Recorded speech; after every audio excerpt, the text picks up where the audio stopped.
All right, let's get this thing started. I'm assuming it's working, of course, but I am just going to double check everything. Haven't done one of these in a while. So if you can hear me, you go ahead and put something in the chat there. Just going to double check everything. And that's going to then echo back to you guys. Welcome to my first, and hopefully of many, live director's commentary.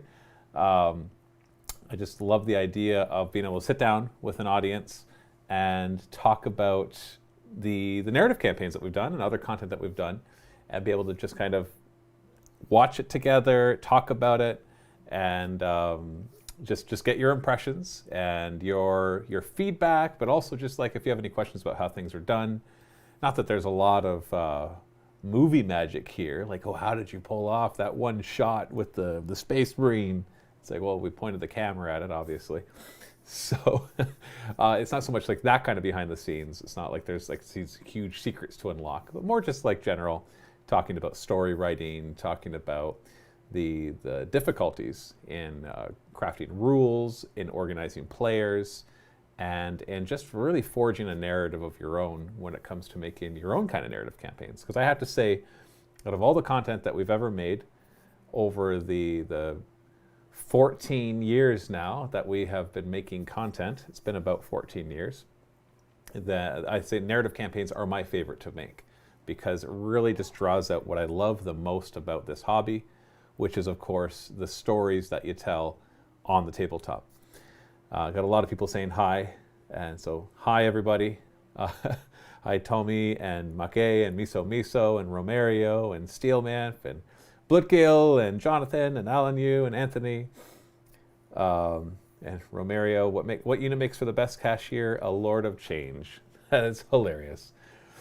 So we're gonna basically watch the first episode of Conquest of Blood. Now this one already came out. It came out in, I want to say, August. And then we're just going to watch it together. I'm going to start it and stop it. If you get really annoyed by that and you just want to watch it and you haven't seen it before, I posted a link in the description where you can just go and watch the original episode. Because it's there. It's there. There's nothing behind the scenes about that. It's just, we're just going to watch it together and do that. So the episode is about an hour and a half long, but maybe with stopping and answering questions, this will go a little over 2 hours is my guess. But I am just guessing that. So just a couple of items of note. We're basically ramping up doing more live streams. We're trying to do it in such a way that it's not at the expense of our existing content. We want to make sure that we keep up with that. And we're working hard behind the scenes to expand in such a way that we can bring you the shows that you guys love and extra ones that you'd like to see as well and that we would like to see, so that it does involve increasing our staff, both in the video production side and the front, meaning like more video producers, and also on the back end, like with more video editors and web developers and things like that too. So we're working towards that. It's a slow process. So we're hoping over the next few months you're going to see a difference in not just the amount of content, but the quality of the content as well. And so yeah, we're really hoping to do that. And so the live stuff, we're being very careful and cautious as we get into it. Steve has been a huge driving force behind that, as he's been picking it up for his own channel as well. And so we really appreciate that. He's got this all set up for me right here. So if anything doesn't work properly, it's his fault. But yeah, so we're figuring it all out. So there's two things I want to say before we jump into starting to watch the episode. And the first is basically the offer to get the entire narrative campaign for free is still valid. I believe the link is miniwargaming.com/conquest. There's a link in the description below as well. Essentially the way it works is you click that, you get on the page that it takes you to, that specific page, if you sign up for a free 7-day trial to the vault, then even if you cancel that, you still can actually watch the whole narrative campaign for free. And it's all available right now. And so you can do that. That's one way to basically show support, and it's the only way to get this entire narrative campaign as well. We're thinking about ways to introduce YouTube memberships for the live stuff specifically, while enhancing the vault stuff at the same time. And of course, if you want to show your support during this stream in particular, Super Chat is a great way to do that, and that'll help us to build the revenue we need to be able to enhance our operations in live streaming as well. So let me just answer a couple of comments on the live chat before I jump into watching this first episode. So yeah, let's just go into that. So we have some questions like from Alec Matt about actual narrative campaigns. So hold on to that question and repost it. I'm going to ask specifically for questions about narrative campaigns at certain points. Alexander asks, hey Matt, will this video be uploaded on the webpage at a later point? Yes, that's the plan. I'm going to actually just have it go up immediately. Then we might do an edited version, but maybe not. We'll see. So I'm just going to allow it to stay public rather than taking it down right after and editing it. So I'm just going to let it go raw to the world. Alexander Bishop, what kind of mic are you using? These are the Sennheiser EW-G4 wireless mics. They're not cheap, but we really like them. Jonathan Payne, excited to see you playing Warhammer Fantasy again, Matt. Well, it'll be definitely a foray. I'm going to be on Steve's live show this Saturday on his channel, Mountain Miniatures Games. So, yes, KT, that rumor is true that I'll be there. Alan, I do love your narrative campaigns. The story, in my humble opinion, is top-notch. From your Fantasy to 40K, my fave is your Death Watch series. Well, thank you very much. That's a big part of it, obviously, is crafting the story, because that's what drives the narrative. I love role-playing games. And while the game part is fun, to me, it's the story. Will, are you going to use the new Octarius lore and GW for Tyranid campaign? I've got those books, but I haven't read them yet, and so I don't know what the new lore really is. I haven't been able to keep up to date on everything because I've been so busy with our current narrative campaign, which is a post-apocalyptic one for This Is Not a Test, and also all the web development that I've been doing. So yes. So anyways, let's just jump into this. If everything works properly, I can just go back to the beginning here and hit play. And yeah, it should be loud enough. It should just be as loud as me. So in the chat, if there's anything weird going on, just let me know. I'm going to do my best to balance everything properly. But like I said, still getting used to all of this as well. So here we go. Episode 1 of Conquest of Blood.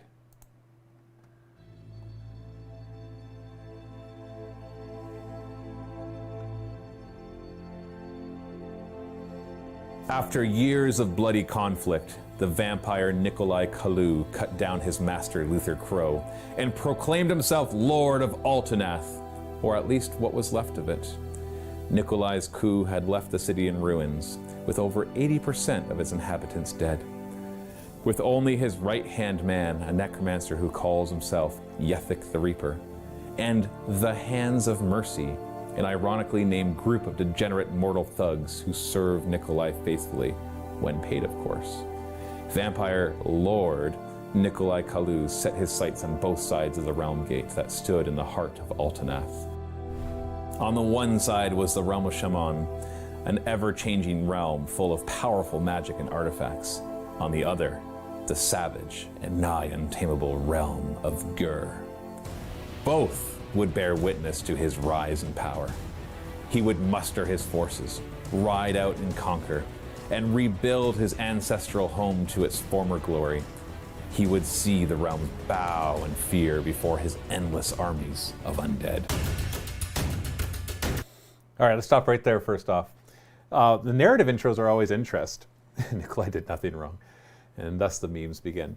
Because there's always areas that, as I'm watching that, I always wish I have more time.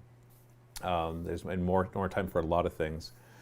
For example, you may have noticed the shot of the Vampire Lord. The up close, the paint job is not as best as it could be.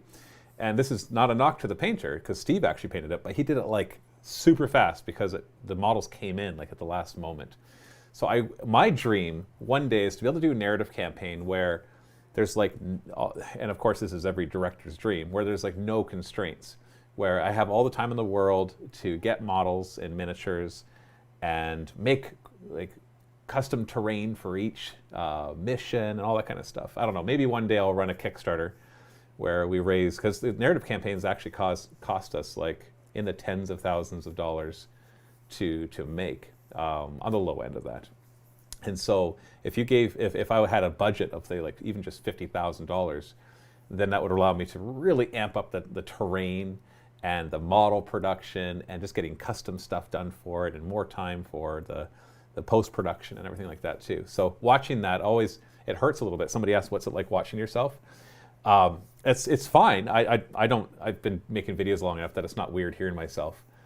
But the the hardest part is, yeah, just seeing that there's so much more we could do. So it's not a knock on Steve or Brandon, who did all the editing. Like, they all did great jobs within the time that they're given.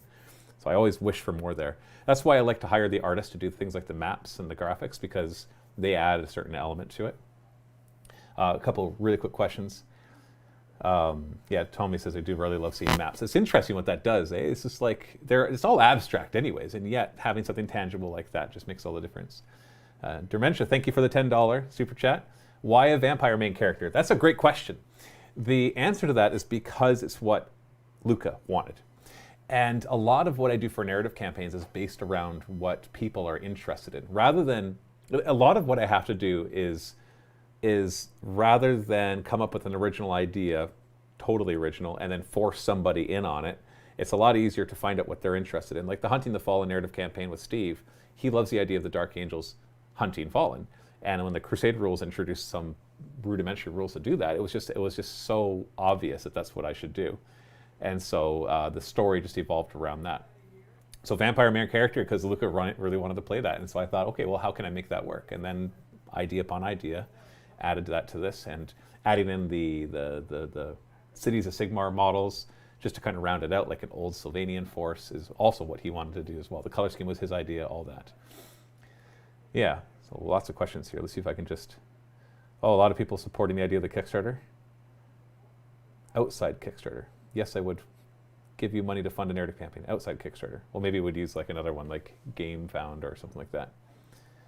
Is organizing the MiniWarGaming crew like herding cats? If I have a lot of them, yes. If it's just one or two of them, it's not too bad. But yeah, it's interesting. Okay, let's see if there's any questions I can quickly go over before I continue. Alexander, would be nice with the campaign like this, but with another player playing the Stormcast side as another campaign. That totally can work, but it changes the dynamic of the whole thing. And so that's fine, as long as that's what you're going for. And it's in this case, I wanted it to all be about Luca's story, and so we divided up into a couple forces at a time, and that's what we focus on. If you have two players, perfectly fine. That's actually a campaign I'm making right now. It's the post-apocalyptic one. If this is not a test, it has Dave and Josh competing war bands, not always enemies, but competing. And that changes the dynamic of the whole thing. It also changes how many games you get to play. And so that you have to consider that when you're developing the rules for upgrades, that if they're not going to play as many games, that there needs to be maybe a bit more accelerated upgrading rules. So yeah. Todd, when you build a campaign, what do you use as an inspiration for a launching point? That's a million different things. I could happen to be watching a movie and it gives me an idea. I could be reading a book and it gives me an idea. Sometimes I just ask the guys, what do you want to play? What would really interest you? And that's what happens. All right, let's keep watching. Otherwise, this video, I think I can go on forever just answering your questions. We're supposed to be watching this new director's commentary. So there's our little narrative intro.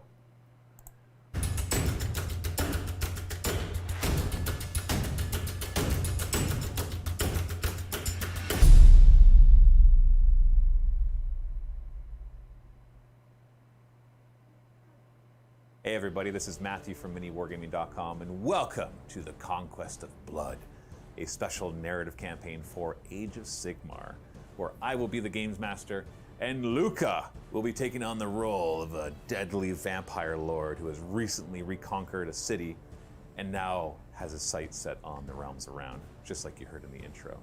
We're going to be using the Path to Glory rule system from Age of Sigmar 3rd edition with some modifications, some heavy, some less heavy, because we wanted this to be a map-based campaign where we have a map for the realm of metal. This is a good example of where I would like more time, because there'd be B-roll playing here. So today was actually supposed to be the launch of the next narrative campaign called Fire and Blood, I think. It's the one Scary made. He filmed it with me. Like I was the player, he was the games master. It's the Death of a Space Marine chapter, basically, is what it's based around. So that'll be coming out next Thursday. But it was they showed me the finished project, and I was just like, no, let's put more into it. Let's put it off a week. I've been wanting to do a live stream like this, so I'll do that instead. But like right here, you're watching me just talk. And first off, because it's not scripted, I ramble a little too long. And the second off, when I'm saying things like Luca should show up. When I'm talking about the Vampire Lord, the vampire. Yeah, basically back and forth. Sorry, I just got a little error message saying it's not as smooth. But yes, So anyways, that's just something to think about right here, that I recognize that more can be added in here. On a map of the realm of Gur. Luca, at the beginning of every session, will be given an option of several missions that he can go on. Not all of them will be available afterwards, and so some of them will disappear because he wasn't able to do them in time. So he'll have to carefully choose which territories to conquer, which artifacts to find, which quests to go on, in order to best earn the glory points that he needs in order to upgrade his stronghold to an imposing stronghold and a mighty stronghold, which would represent, of course, him rebuilding his city and raising up his armies of undead and all his mortal thugs as well, because this vampire lord is not beneath using mortals in order to do his bidding, which we'll be taking a look at in just a second. Now, we have a special treat for you. This narrative campaign, like others, is mainly for our Vault members, because what we do is we put every other episode in the MiniWarGaming Vault. So today we have 2 episodes for you, this one for free on YouTube, and the second one will be in the Vault. And so if you're not a Vault member, you won't really be able to follow the story. You'll just have to watch some random missions, which could be fun, but doesn't give you the full experience. Now, if you're on the fence about whether to be a Vault member, we have an offer for you to try to, goad you into trying out our... There's, of course, my pitch. I'm getting people saying that it's choppy when I play the video. Is that the case? Is everybody getting that? Yeah, I'm seeing that too. What happens here? Not receiving enough video to maintain smooth streaming.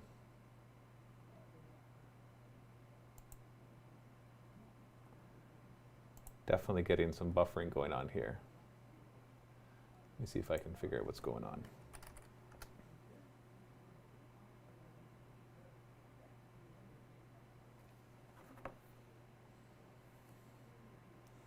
Sorry, give me a second, guys, to see if I can.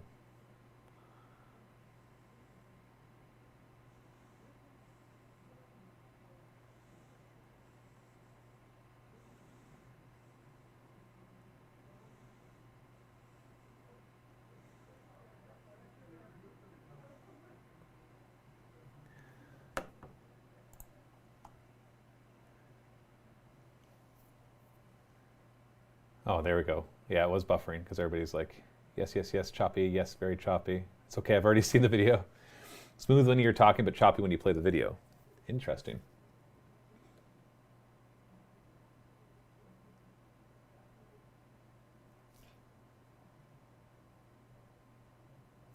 No, we're not streaming through Streamlabs. I'm doing this straight to YouTube. I wonder if it's because I'm actually watching the video through the internet too. Hold on, let me try something really quick. I apologize that you get to watch me do technical support on this, but if I can, there's a chance I can figure this out pretty quick.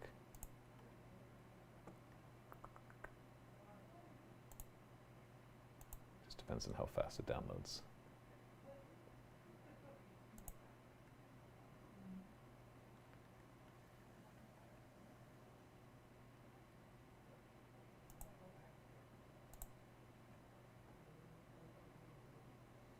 Oof. Something slow is going on for sure.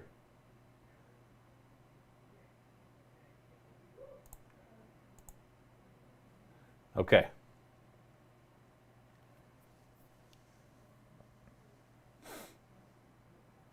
Well, let me just answer a couple questions here. Actually, no. You know what? I'm just going to keep going. And this is being recorded on the computer, so maybe I'll have to use the recording afterwards rather than just leaving this up. And I don't want to spend too much time just boring you watching me try to figure out what is wrong with this. But I'll stop that. Probably should have downloaded the video and just watched it that way. Anyways, we'll just see what happens. Hopefully this works. And if not, we might have to resume some other time and figure out why it's buffering like that. So I will just keep going.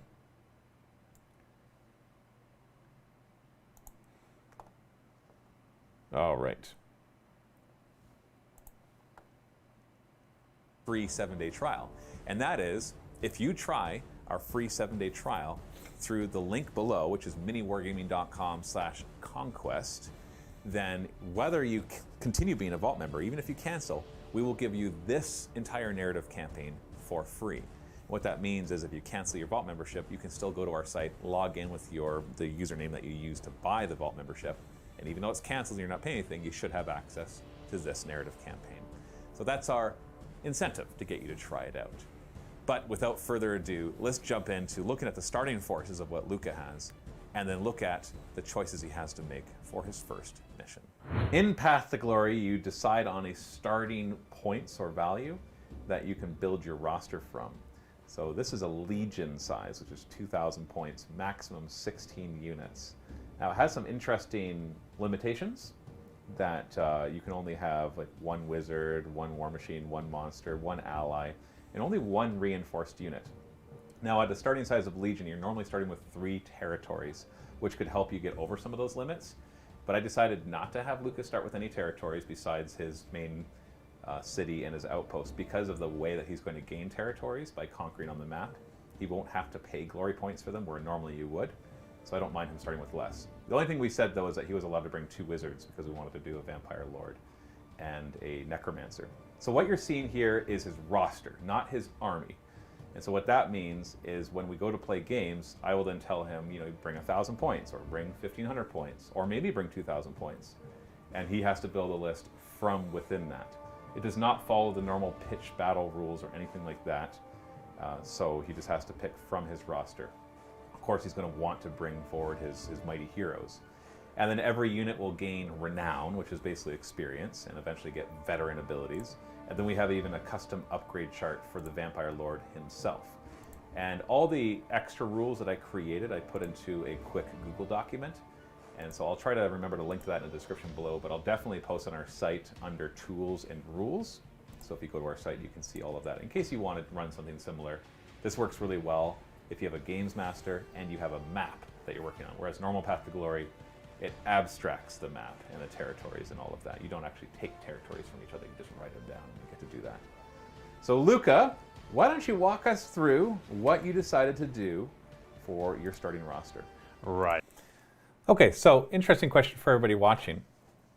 Now, we're already starting to improve how we do the army showcases and stuff, as you've seen in our battle reports. It's interesting, sometimes when I get, the reason I was showing this warband is because when I did the Hunting the Fallen one with Steve, I didn't show the initial warband, we just jumped right into the thing, and we had several comments saying, I wish that you showed the initial warband. But I'm watching this and I'm thinking, this is kind of long, just going through 5-10 minutes of just explaining what it is that you brought. So the question is, like, what would you prefer as you're watching this?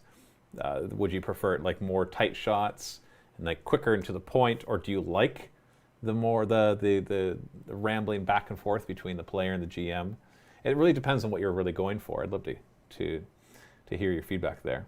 Also, Dr. V, thank you for your 2 super chats of $10 each. That's very appreciated. You make a really good comment. I feel that overall your campaigns are great fun. However, the end of them tends to be underwhelming. People are normally tired and seem to be glad it is over and lack something on the ending story. Not sure why it feels that way to me or how to fix it, just want to mention it. I don't disagree. Partly it's because I don't know how they're going to end. When you write a story that is fully scripted, whether it's a movie or a book, you tend to you plan out that full arc. And that allows you to set up the climax in such a way that can be a really good payoff. But because of the way we do narrative campaigns, it's more like a role-playing game where I don't want to have a predetermined script. I've done that in the past. I've had narrative campaigns where here's the script, you're just going to play out the battles, and there'll be some minor influence along the way, or maybe it's more just like what happens to your characters throughout the story that is pre-scripted for you. The things with the latest narrative campaigns over the past few years is I've switched it over to be more like, no, I want the player choices to really have an impact. But because, and also the dice and the results of the battle reports, because I want it to feel genuine, like you're watching it and you don't know what to predict because it is, because it's a battle report, right? Because you're rolling dice, and that there's no pre-scripted ending. There are pre-scripted events that can happen along the way. And so it can sometimes lead to an ending not being quite as climactic as we'd like, or you play the final game, which is supposed to be climactic, but it turns out that one side just destroys the other side. Yeah, it's just interesting. So yeah, I'm not sure exactly how it'll always make that perfect. And so it's just kind of when things come together the right way, it's a lot better. Looks like a lot of people are saying that they prefer and people saying to stop, everybody else stop using the internet. He preferred the extra showcase, prefers originally cinematic shots of each unit with a discussion. I honestly don't mind the longer army intros. I have access to the fast forward. I would say keep them in and possibly put a timestamp. Yeah, there's always that too. Just put the extra effort to timestamp the different parts of the video. Putting them as a separate episode. Somebody said like an episode 0. That's an interesting choice. I guess we can always link to that, right? And so just give the people the option to do that. You can disrupt the flow for some others though. But yeah, no, definitely. Even if we did it this way, I'm still going to get Brandon to do the B-roll shots like he has been doing for the regular battle reports. Bobby James, you could take some inspiration from channels like Play on Tabletop. Well, we definitely have. We're definitely not going to do totally what they do though, because the amount of hours they put into one single video is huge, and that's fine. That's their choice. But for us, that just wouldn't work. We just don't. It would cut our content down by 5 at least. I could be putting out one thing a week if we're lucky. Filming's not the hard part. It'd be all that post-production afterwards. So we're trying to kind of find that balance between the two like we always have. Anyways, let's keep going. I apologize that there's still buffering issues.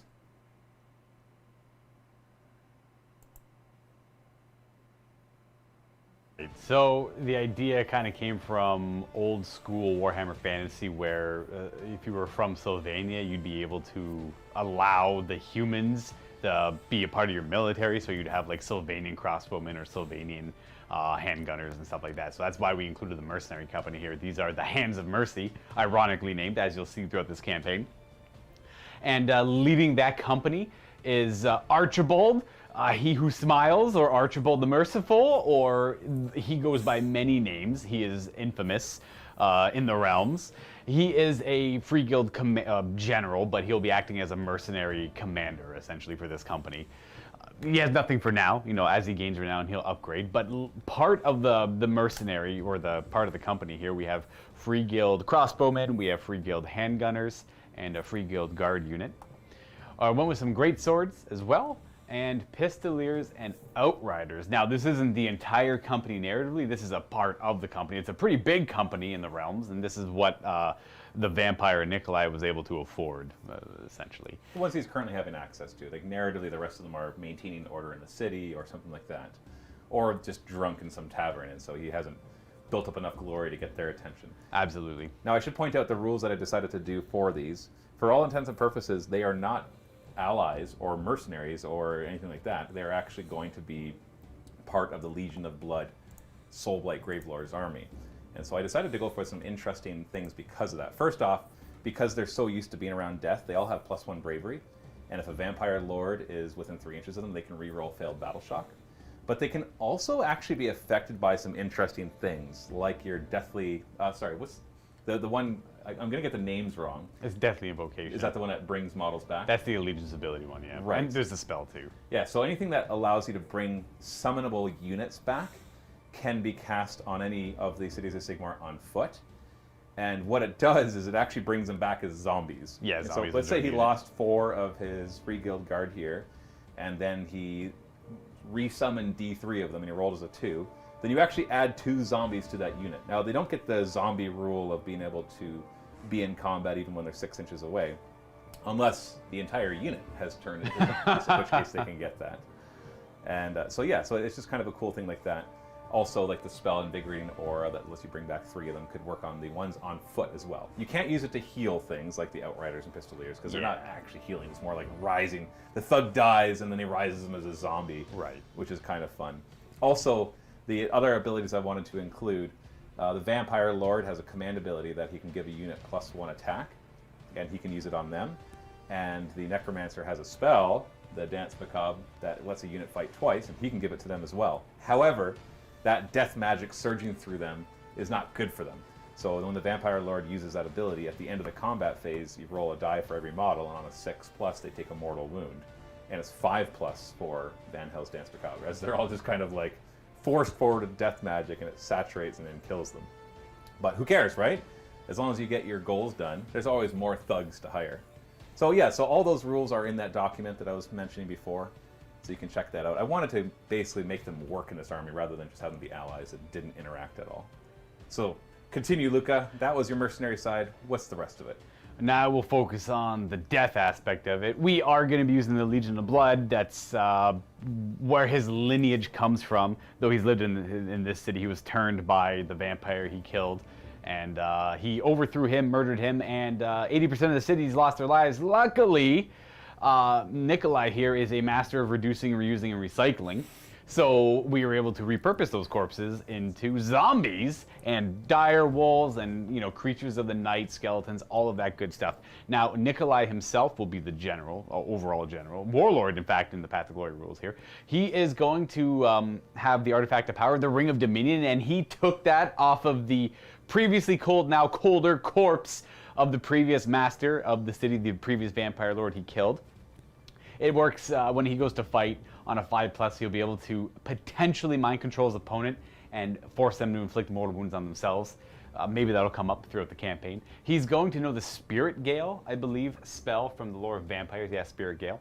And that's kind of it for him right now. Oh, his command trait. Yeah, I forgot about that. He is going to have the premeditated violence, I believe it's called. Every time he rolls an unmodified 6 to hit with his sword, it'll count as 2 hits instead of 1. I'm trying to like think late game when he gets to become a big beast. I want him to be like a blender lord is my goal for him throughout this campaign.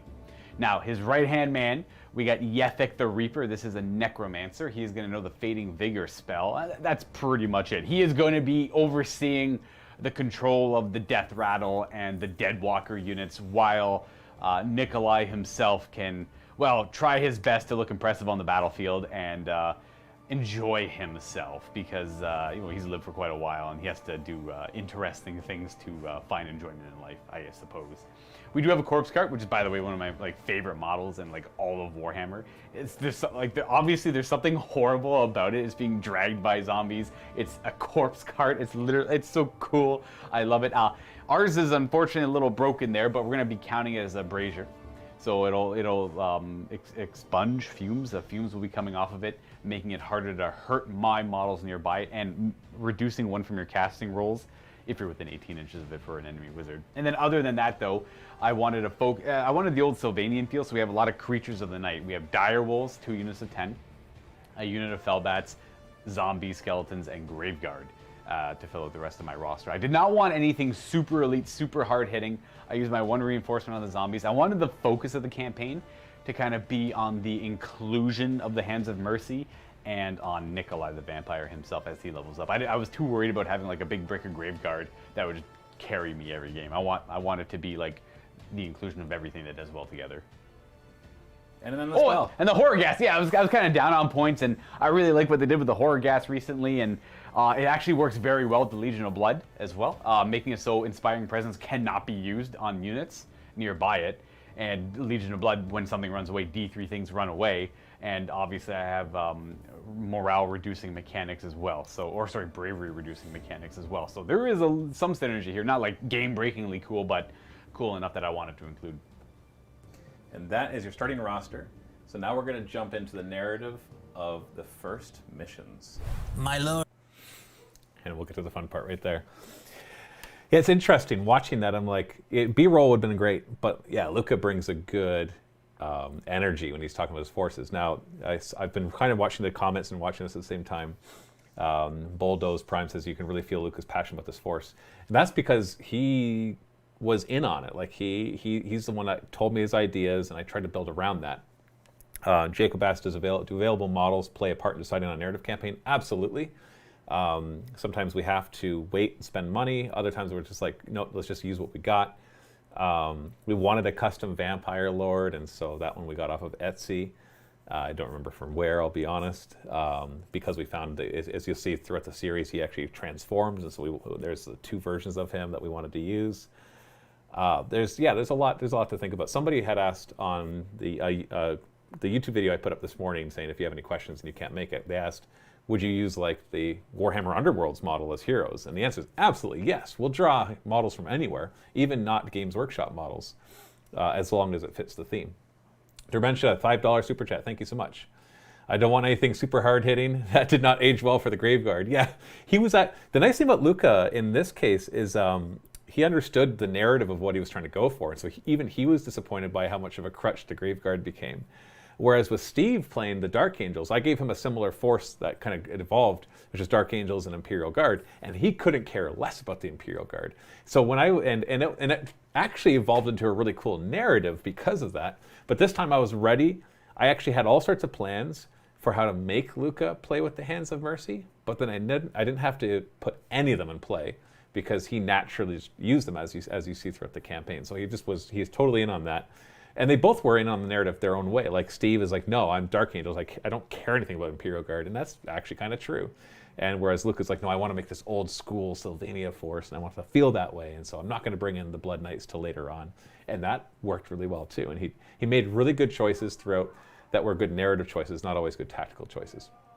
I had a few people ask, was the campaign a success for vault signups? And the answer is yes. I was actually surprised with how well it did for two reasons. One, it was over the summer, and the summer is always a worse time for vault signups. Actually, three reasons. Two, we're kind of feeling the hit of the end of the pandemic. The pandemic's not over. I don't know. It depends on how you define it. Doesn't matter. At the beginning of the pandemic, we saw a huge surge in signups because, well, obviously entertainment industries are going to do better when everybody's on lockdown. And now I think we're feeling the tail end of that, where now we're kind of getting that dip. I'm hoping, of course, that surge will be bigger than whatever dip we have now. So is actually still happening, but that was happening in full force in the middle when this was launched, and it's an Age of Sigmar campaign, which typically don't do as well. And I was very pleased to see that it actually did quite well. Not like our best campaign ever, but I would say, given how things were going at the time, I am quite happy with how well it went. It looks like the video quality's picked up. Not sure why. Somebody had asked, Will had asked, if money was no object, would you use these narrative campaigns to create professionally designed MiniWarGaming packets or campaign books? I would love to do that. I don't think I would do it personally. I would want to hire somebody to do that. But the problem is Games Workshop wouldn't allow that. You just couldn't. It's their IP. I wish that Games Workshop approached it like Wizards of the Coast does with their Dungeons and Dragons stuff, where they have a way for for you to use their stuff, and then they have a site in place. Basically, Dungeons and Dragons is a site called DM's Guild, and it's where people can just create custom content for Dungeons and Dragons. And they're even given a ton of art assets from Wizards of the Coast. But the trade-off is you have to sell it through DM. Well, you don't have to sell it through DM's Guild. If you sell it through DM's Guild, they take a cut. So there's a license, basically, they allow people to do it because they realize it really enhances things. I don't know if it's worth Games Workshop putting the effort into doing that, but I would love, and I've reached out to them more than once to say, would you be interested in licensing that to us? Even just at a small amount where we can just make some packets. Even if we just put them out for free. Like even just putting them out for free makes it iffy. So that's why I keep my documents very straightforward. It usually says unofficial at the very top, and try not to include too much official information, and definitely not any imagery in the packets. The videos is fine because we have permission for that end of this video, so it's a different kind of ball game out there. But I'd love to have that. I'd love to have packets, really develop the rules of these things so that you guys can play them at home, create pre-written narrative campaigns with alternate endings. I would love to do all of that and be known for that. But we'd have to write them all very generic, which I think would just take away from what would make them cool. So yeah, if Games Workshop, if anybody watches this from Games Workshop and thinks that they would be willing to work with us in that way, put us in contact with the right people. GWL or GWL or GUL, $2 super chat. Thank you. Glad you guys are embracing live streaming. Yeah, I think we're going to be pushing more into it. Oh, there's a lot of questions. Oh, somebody, like Todd said, so now you're watching this and you're seeing that and you want to improve it. And absolutely, there are things I've seen that I want to improve. I don't have time to watch through our videos all the time. And so actually sitting down and doing this, I'm realizing right now it's a good exercise. I think I might get us doing more of these live commentaries and get like Luca to sit down and watch his own battle report, Steve, the same thing, Josh, so they can see things that they can improve. It's almost like we're doing an evaluation right here, because I'm watching it like, if I did the camera work differently like that, I didn't need to explain that much of the rules. I can just explain them as they come up. So yeah, I'm seeing a lot of that stuff, so it's kind of fun. Rodney, your content is absolutely worth the subscription. I joined in during early pandemic and happy to continue the support. Watching Luke and Steve playing is entertaining and fun. Well, thank you. And if it's honestly, it's our vault members that help us to. We couldn't survive without you. It's 90% of our revenue is you guys. So thank you very much for that support. Okay, let's keep going. Now we get to listen to Yethik, who progressively throughout the whole campaign becomes more, what's the word, sycophantic? Where he's just like gushing praise all over Nikolai. That developed naturally. That wasn't pre-planned. I just kept thesaurusing words and then just devolved into more of that, and it was awesome. Nikolai, your dark powers are without match. These lands will soon be yours. I have sent out our scouts and found some immediate territories for your mighty, glorious purpose. On this side of the Realm Gate, not more than a day's march away, there are the vast broken gear plains. Rumors are that powerful artifacts can be found there, in addition to new followers to gather. In the bestial realm of Gur, there are 2 immediate areas of concern that threaten our outpost on that side. Your scouts have found Dreadwood to be infested with the nasty Grots, who appear to be trying to complete a ritual to summon their bad moon. To the south, the Balepox swamps are infested with the demon plagues and need to be cleansed, replacing them with our dark magics. Where should we send our troops first, my lord?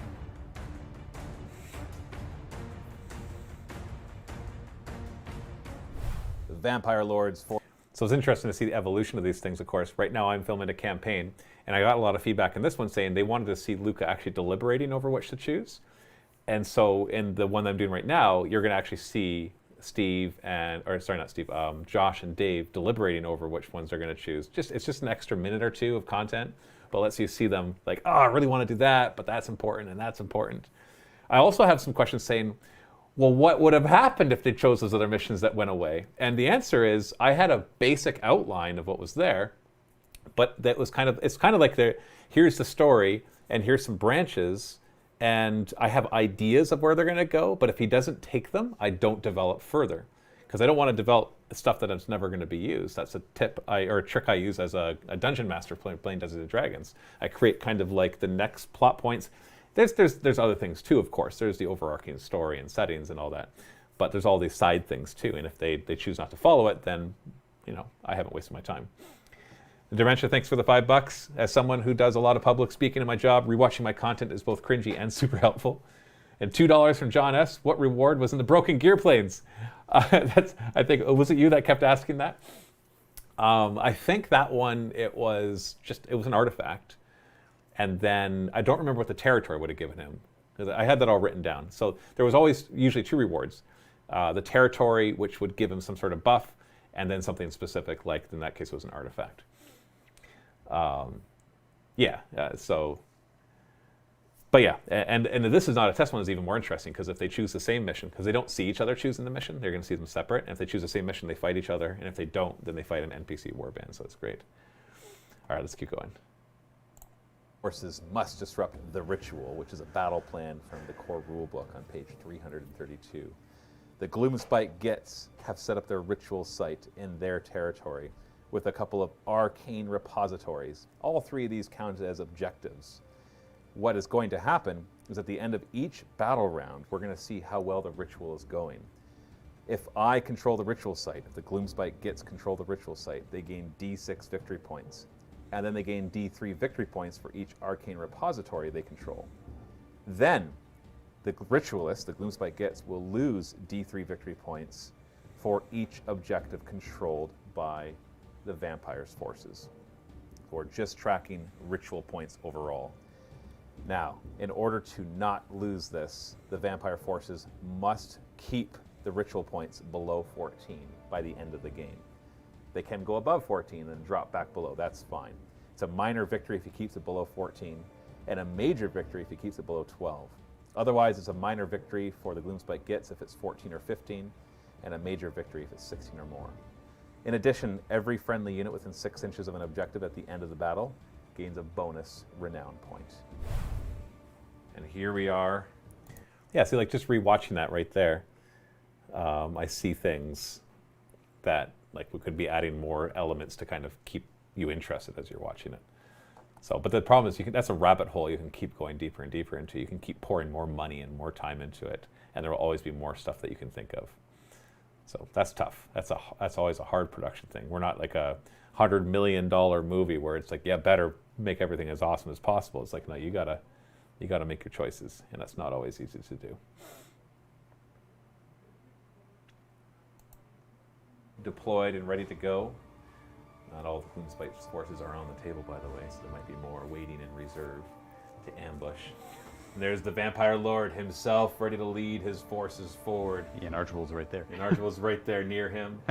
And where's your Necromancer? Yefik is over here with the zombies. Yes, of course he is. That's where he feels the most comfortable. Yeah, we got. They don't talk back. They don't. No, not at all. They don't converse, and he's like, I like it better that way. No matter how, like, yeah, nothing, no lip. Whatever he says goes. Exactly. And so you are the invader, of course, or the disruptor in this case. And so that meant that he had to deploy first, more than 9 inches away from my territory. And then I deployed second, more than 6 inches away. And we'll be using the faction terrain rules for this piece, of course, even though this will be the ritual site. And then we've got the 2 arcane waypoints using those mushrooms. My bad moon will start in this corner over here, and then hopefully rise up as the ritual, as the ritual rises to completion. But Luca, you get to choose who goes first, being the disruptors. So what's your choice? And remember, objectives are scored at the end of the battle round, so you don't just get to run forward and be like, haha, a bunch of victory points for me. I kind of want to like march. I want to go second. My army marches forward, and then the dire will start bailing and howling, or baying and howling.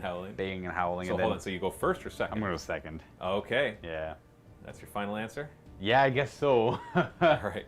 And I guess we should mention, with your 1,500 points, you basically weren't able to bring your whole roster. Right. So you had to leave some of your skeletons and some of your mercenaries back at home, and the bats as well. Exactly that. But you do have an endless spell that you're ready to use if you need it as well. I'll try and cast it probably right away. Yeah. All right. Here we go. In my hero phase, well, first off, looking at command points, one thing that I didn't mention is that whenever Luca is fighting adjacent to his city or an spoiler alert, Will, are you ready to cringe at the dice rolls, Matt? Yeah, I remember how this battle went. Right now. 2 for going first, a third one for that bonus, and then 1 more for your general being on the table at the start of my hero phase. And I want to point out narratively, this outpost in the Realm of Beast, I don't actually care about it, but I know it's going to be a pain in my butt if I don't take care of it and control the surrounding areas. Oh yeah, you imagine if you lost that outpost, you'd have to seal the realm gate somehow. Exactly, I had to seal the realm gate, and then I had to put extra defenses on the city, and I can't focus on the realm of metal, so I do have to put some attention to this crap. I have to deal with the grots. Exactly. Oh, exactly. He gets it. So for my heroic action, I am going to be heroic leadership. We'll do that on this loon boss on Cave Squig, giant Cave Squig. And he fails. What is your heroic action going to be? We're also going to do heroic leadership. Why not? Nikolai. We fail. No. All right. No heroic leadership today. My madcap shaman here is going to try to cast Squig Lure, which will allow me to choose D3 Squig units and let them run and charge. I make it with a 10. How many spells can he cast? Only 2. Okay, I'll try and stop it. So you might as well try to stop it. Nikolai will attempt to stop it. That's a 9, not good enough. So not good enough, Nikolai. So D3 Squig units. 6. Just 1. So let's them run and charge. So let's give it to the Squig Hoppers right there. So now they can... Oh, they're so bad. Yeah, but it's the...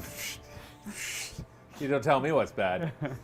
And then we're going to have my Fungoid Cave Shaman try to summon Mork's Maleficent Mushroom, an endless spell. Needs a 6 to cast. He does have the command trait to be able to reroll casting, unbinding, and dispel once per turn. So I could reroll that to make it better, because I want the spell to go off. But what the heck, I'll keep it. All right. My reroll will probably make me fail. Yefik the Reaper. Oh, he stops it. That's good, because that thing is 100 points. And does a lot of mortal wounds. Oh, it does do a lot of mortal wounds? Yes. Oh, no. I didn't look at his profile. He just said well, you place it within 66 inches, and okay. it's not predatory, so it stays there. And at the start of every shooting phase, every unit within 8 inches You roll a number of dice equal to the number of models within 8 inches. On a 5+, it takes mortal wounds. Must you place it? Say you roll like 6 on 66. Do you have to put it down? You're like, Yeah, yeah. I'd have to put it behind me. Oh yeah, there's no. Yeah, that'd be pretty bad luck. But like, imagine just dropping it like right here. Boom. Then pretty much every model. It's a 5+, so 1 in 3 of your models It's not ideal. will definitely disappear. So no, you stopped at this time, but this time only. Beginning my movement phase, this Loon Boss is a screech up. Let's get bouncing. Oh yeah. It's a command ability. Hold, all squig units wholly within 12 get +3 to their movement. Boy.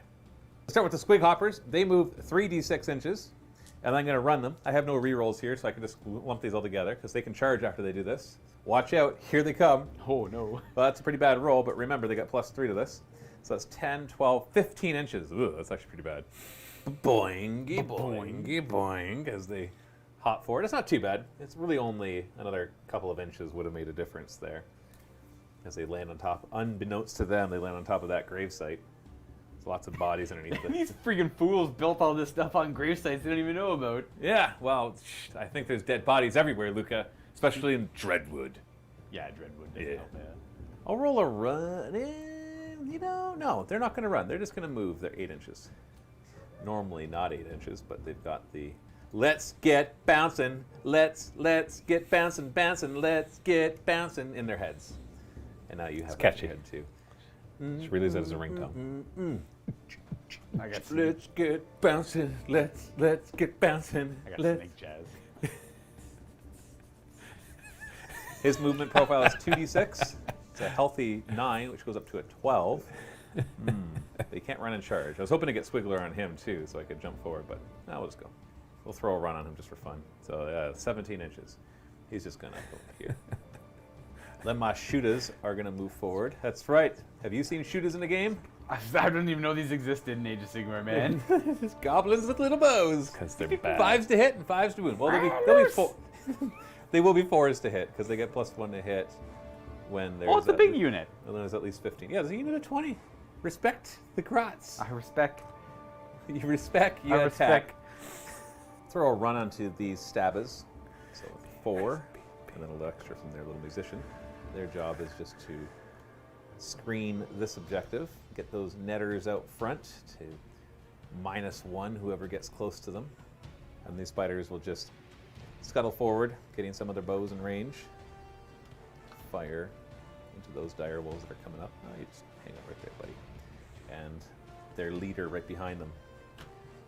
Bruh, bruh, bruh, bruh. The squig gob is getting ready because they're getting ready to puke out some little squigs. The trolls are going to stay back to protect the fungoid cave shaman. Oops, I forgot my little grat. The madcap shaman is just going to hop down. Nick it, nick it. 10 of these bows are in range of your grave guard.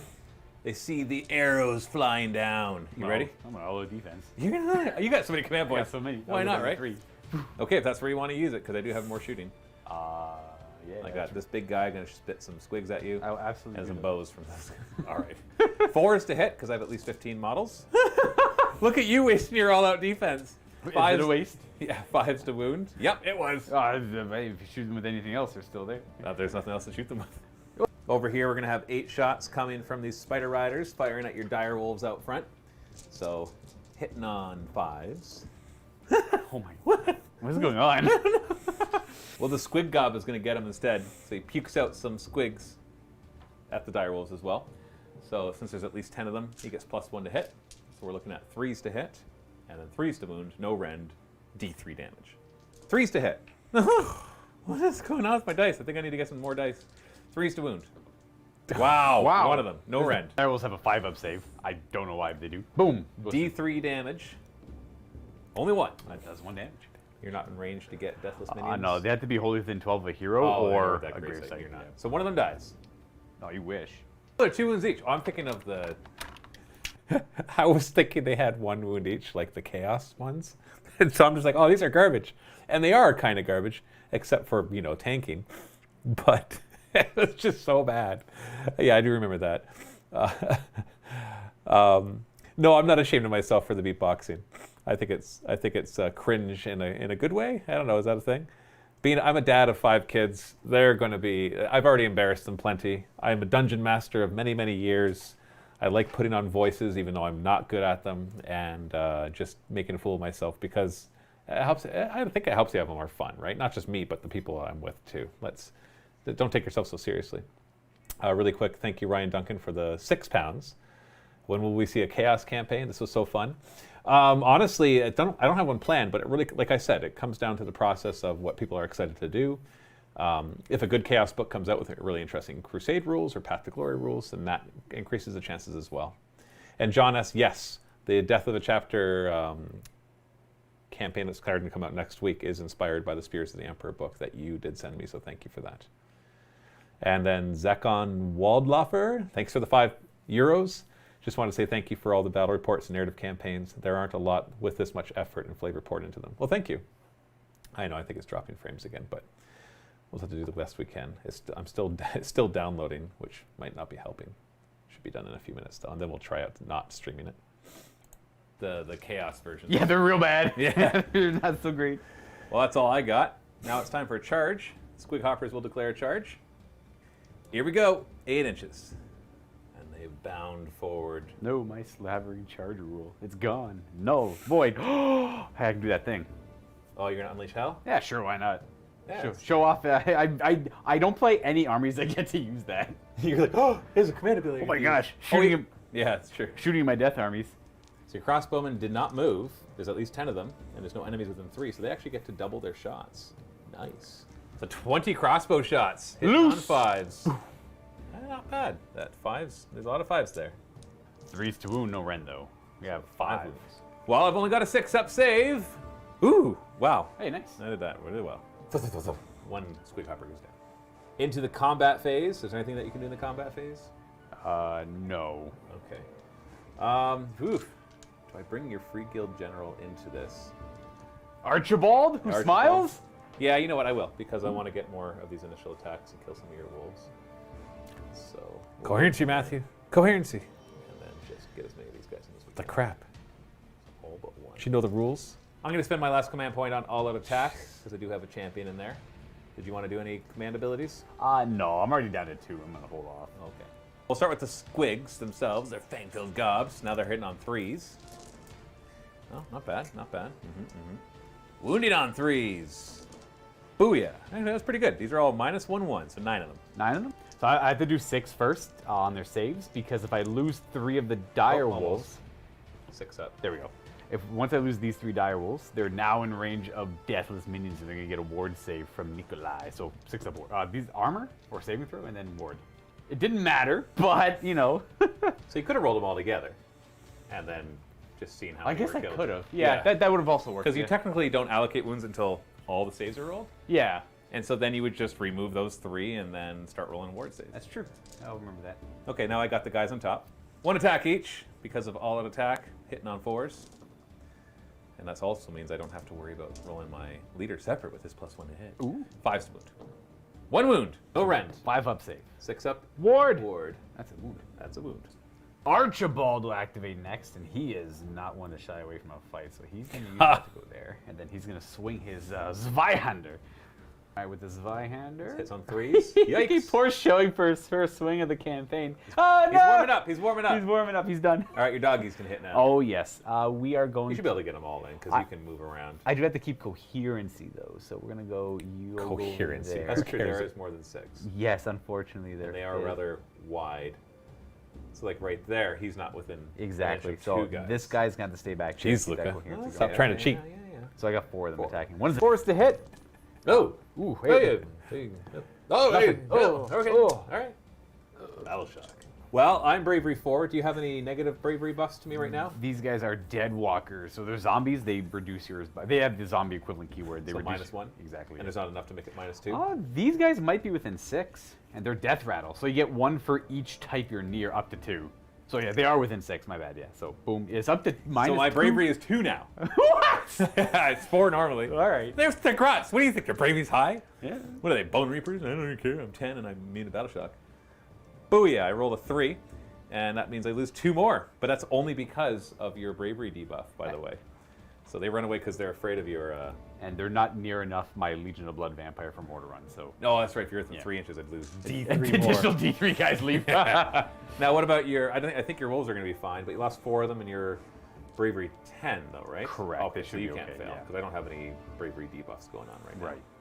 And that's really it, though, because my shooting sucked pretty bad. So that is my turn. We don't score any points yet because it's the end of the battle round.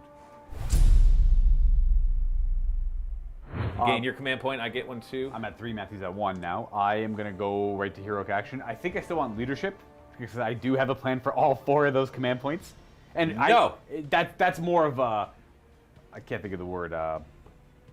Just in case. I didn't need 4, but it would have been nice It'd to been have nice, 4. yeah. Exactly, yeah. Well, I'm going to have this squig once again try heroic leadership. Nope. Okay, yeah, no heroic leadership in the dead swamps. No. Or the dark. Archibald screams out. So I want to address something a couple people have been talking about, that Archibald needs his own campaign. Here's what would happen if I did that. He would suck and nothing interesting would happen. You can't force characters to be interesting. The most interesting characters in all of my narrative campaigns have been secondary characters. Archibald was just meant to be, whatever, and he just ended up, dice roll-wise, doing so many interesting things. We had the same thing happen with Commissar Khrushchev. He did all sorts of cool stuff throughout the Storms of Vixia campaign, but the moment I brought him into other campaigns to try to be cool, he was never interesting. And so I avoid, now this is one exception because of the Vampire Lord being so important. I avoid having plot armor. Like I usually like anything to be able to die, except for Vampire Lord Nikolai, because it would just been too much. But yeah, it's just, that's one thing, like the same question that Dr. V had asked before about like the endings being underwhelming sometimes. And that's the same thing. It's just like you can't plan for really good or really bad dice rolls. And so it's hard to make a narrative. And the players get more invested when it happens naturally in the battle report. So you have to kind of think of this as a different storytelling format than pretty much anything that you have anywhere else. It's not scripted like a book or a movie or a TV show. It's not like a video game, because video games often you can save and reload, and so you can have like a level be really hard, and if they lose it, the story would stop. So that's okay, because then they just respawn and they start it again. And like that's the thing with designing missions. You can't have a mission be like, if they fail this mission, the story doesn't get to go forward. And so you just have to get them to replay the mission, but in a different way.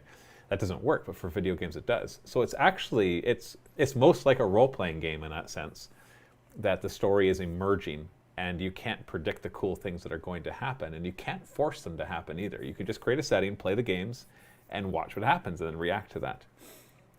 Yeah, like Theo, Ryan says, just a normal Deathwatch guy, ends up in a Dreadnought because he was so legendary that everybody put up a campaign, hashtag Theo for Dreadnought.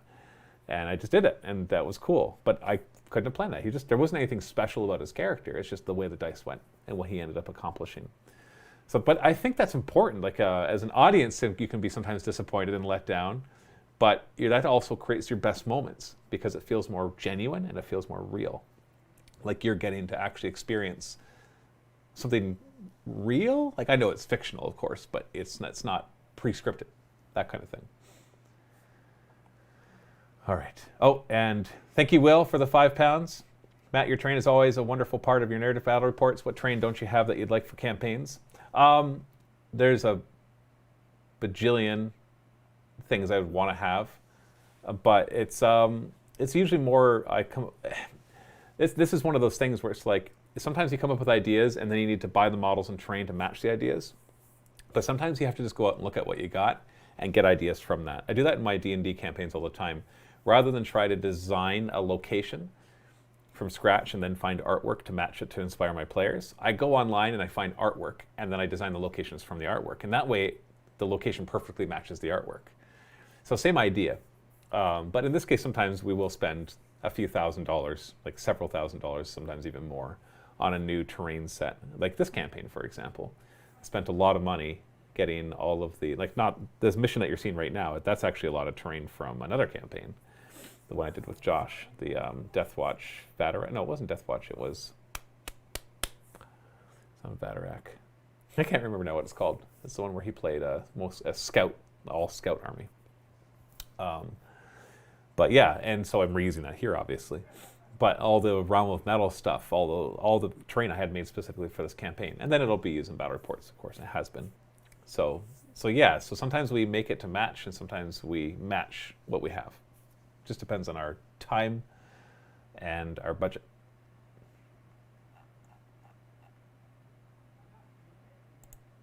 For the company to hold the line, that'll affect himself and these the handgunners and the crossbowmen wholly within 18.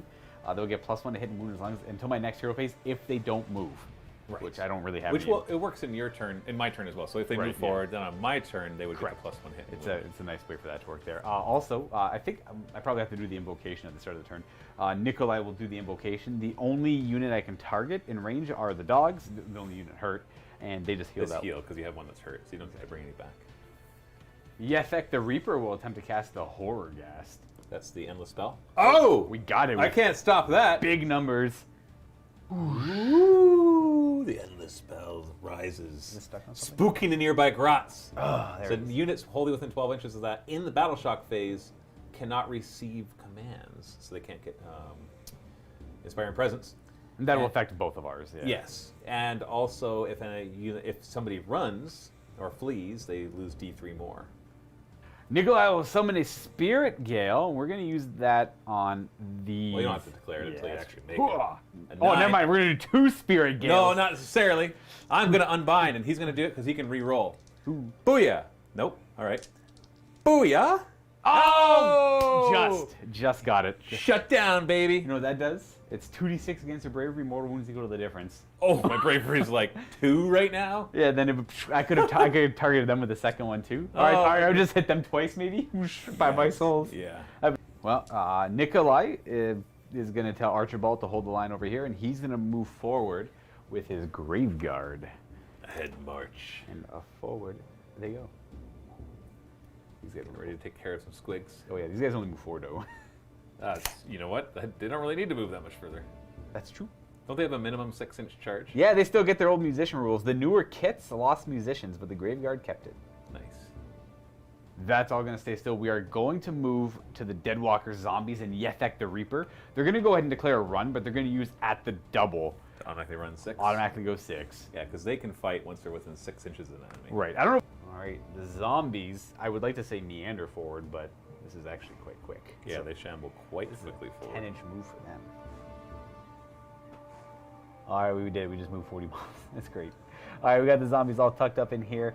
What about Yethek? We actually wanted to make room for Yethek. I wanted to daisy chain these guys back here a wee bit, keeping them all, coherent. This spot I wanted open for Yethek. There you go. That zombie will go over there. Roll a nice little run for him. Yeah, that's a drop down. Yethek's gonna go ahead and run 2. Oh, geez, slow down, he's gonna go 6 or 7 inches. I'm gonna move him 6 and then double check to see if he can move 7. Oh, I'm sure he's base 5.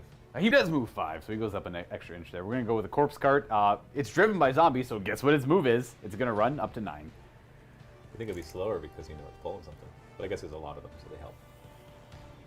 The Dire Wolves and the Doom Wolf are all going to surge forward. We're going to stay outside of 3 because, well, the rules of the game say we must. So we're going to go to here. Taking up that position, the Pistoliers are going to ride up behind them with their pistols armed and ready to go. And, their extra ones all holstered. And they're going to crack some shots into Gits. And then we're going to start with the pistol. We're going to go to the shooting phase. The Pistoliers are going to open up with their brace of pistols. I chose for the... Okay, I'm going to lower the volume so it keeps going. And answer some questions. I think it might be because this, there's a lot going on here. Cameras that we use right now, we use a few different ones, but a good one that you can get that we do use is the Canon Vixia HFR40, although those are no longer in production, so you get the 50s instead. And would you ever buy a 3D printer, make your own terrain? Absolutely, John. We love 3D terrain. In fact, we got a ton of it from Printable Scenery, but they've printed it, got it painted, and sent it to us. It's still, having the 3D printer, it would still be very time consuming because it would need several 3D printers and you still need to get it painted afterwards too. So, but yeah, we would totally do 3D printed terrain. I'll get terrain as long as it looks good from anywhere. You send me pre-painted stuff or you send me kits or 3D printed, it's all good. Robo Artist, do you usually watch your battle reports? No, actually. I don't even typically watch anybody's battle reports. It's not actually something that I have a lot of time to do. Maybe if I did painting, I would be more into that kind of stuff, but I don't. Which is kind of ironic, that considering that we make them. Definitely don't watch my own very often. I need to watch them more often just to pick out pointers to do better. Like watching this, actually, like I said before, is very useful. Let's see if there's any other questions. No? All right. Or thanks, Rob. This was such an entertaining campaign to tune into each week. Can't wait for more AOS. Oh, and thank you, Graham, for the $5. Archibald in the Land of Beasts.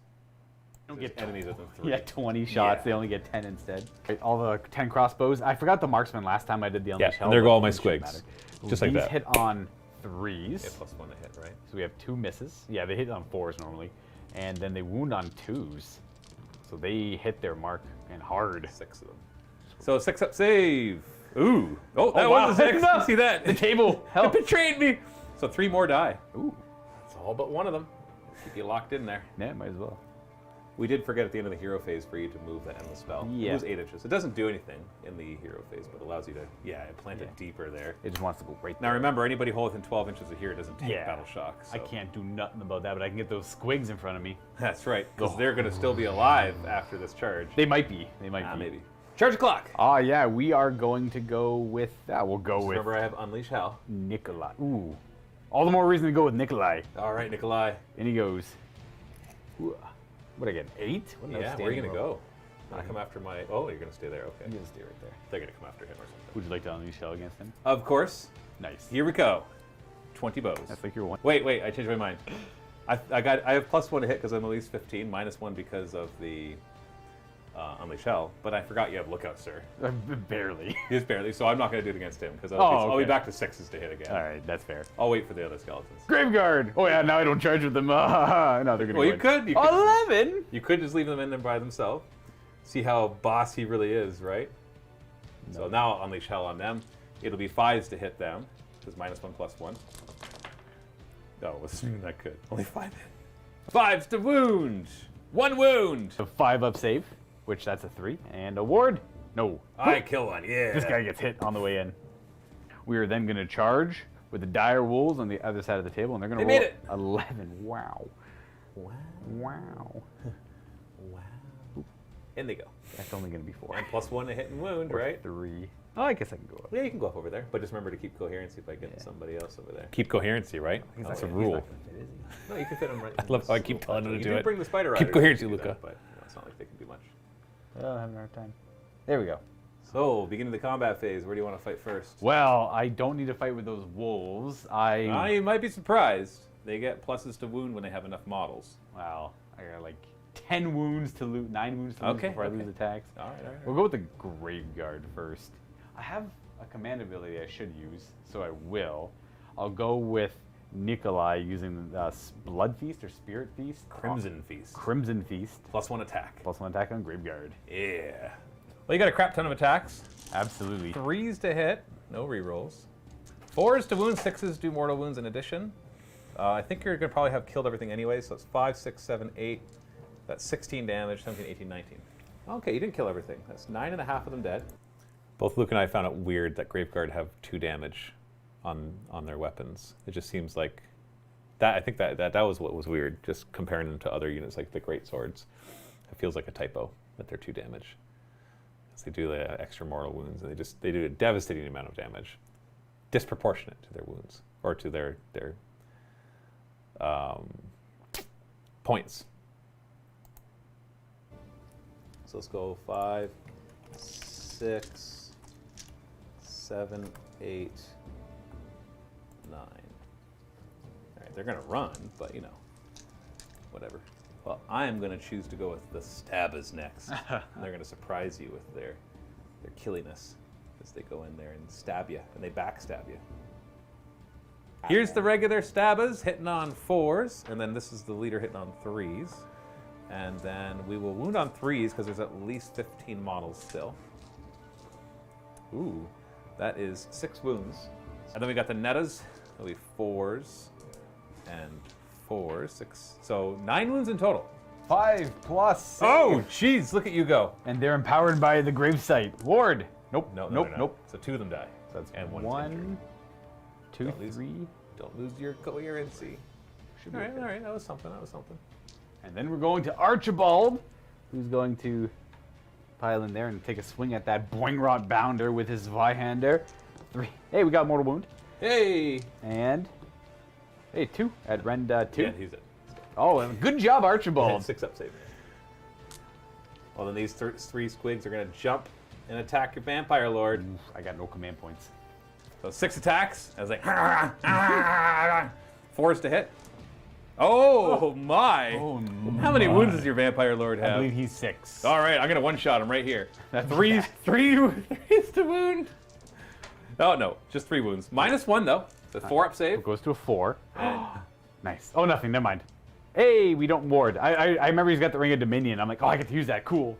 That's why I got excited. Oh right. Yes. I take a wound. I'm like, I don't understand. You take a wound. I take a wound. Down to 5. So we're already over here. We might as well go with We can Ring of Dominion them. They'll do 1 mortal wound. yeah. Well, you do it every time he goes to fight. It's every turn, which is nice. So the longer he's in combat, the more it'll work. Oh, it does. Boom! He controls the Vitamin Squiggly.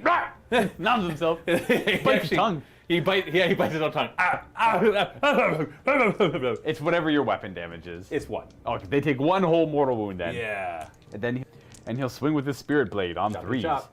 Ooh. Oh, everything hits. Very nice. Wounding on. 2 those Rend 1. No save then. How much damage? I believe they're D3 each. I'll roll and go double check. So 4 damage in total. So he kills 2 of them, which means he gets to heal at the end. So you might as well just. Might as well. So he'll heal up to 6 from the hungry, the squig blood. Yeah, because the squig's gonna run and hurt them when he runs. Oh yeah, they run. They boogie woogie. On a 4 plus those mortal wound. So, but we're not done yet. We got some doggies Doggos. chewing on some stabbers.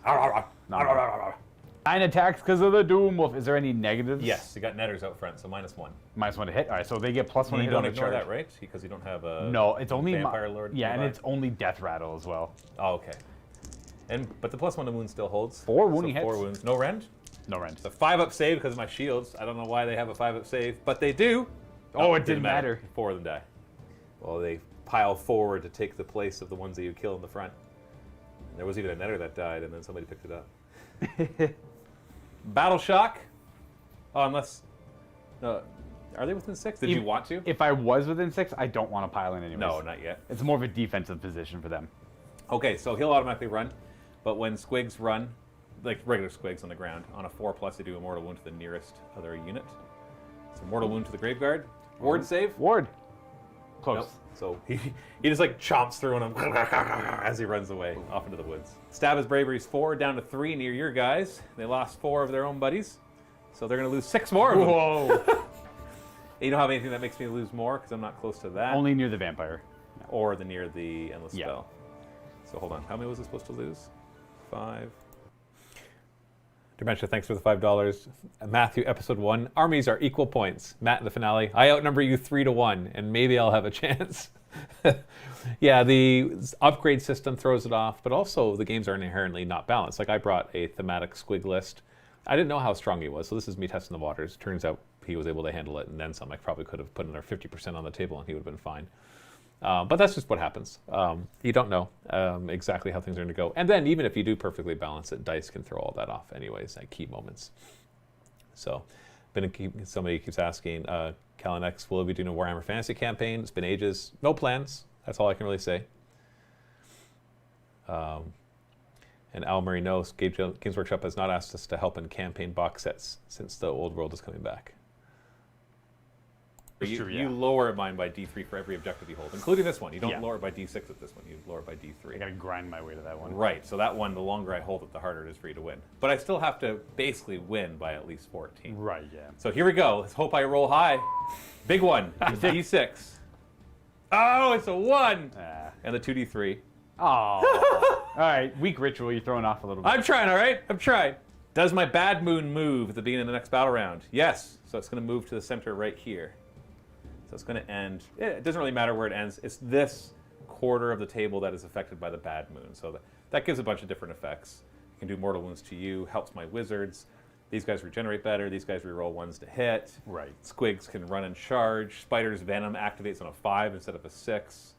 So on and so forth. A whole bunch of wilder rules. It's basically different rules for each type of thing that I have. Right. And then my general gets an extra command point, that kind of stuff. So that'll also be kind of fun. Yeah. Roll off. Priority roll. Ah! What do you get? 3. And I win ties because you made me go first.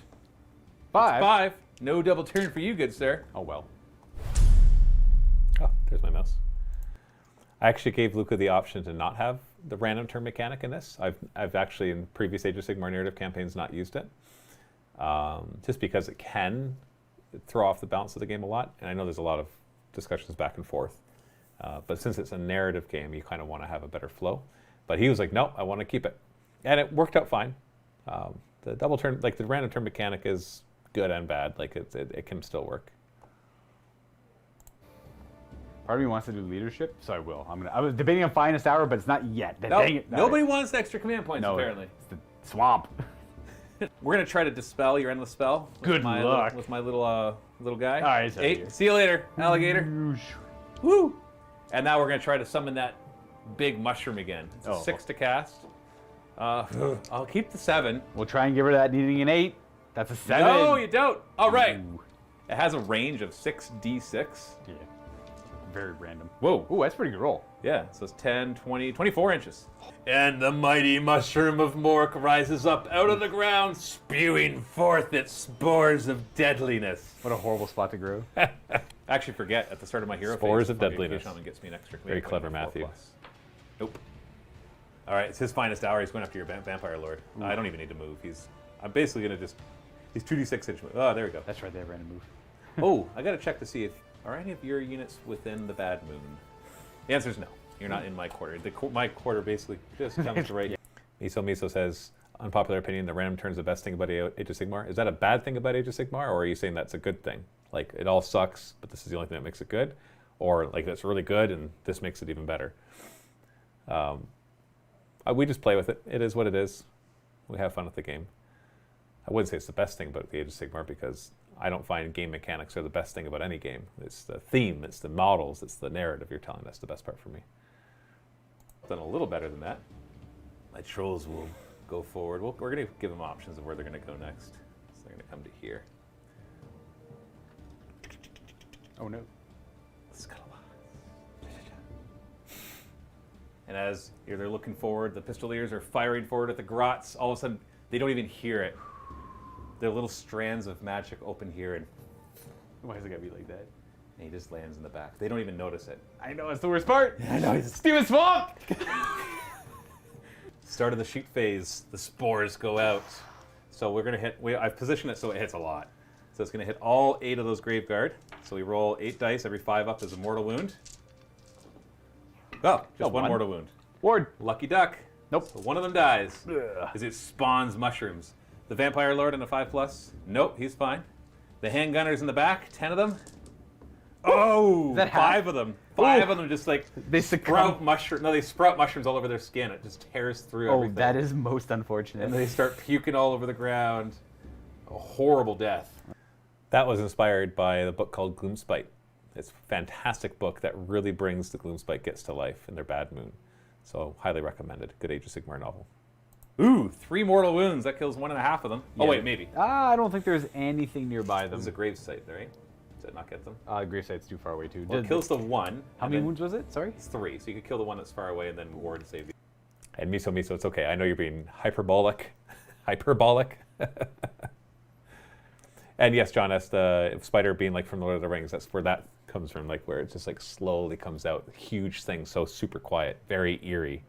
When things act the opposite of what you expect, that's scary. Like big things are quiet. It's very scary.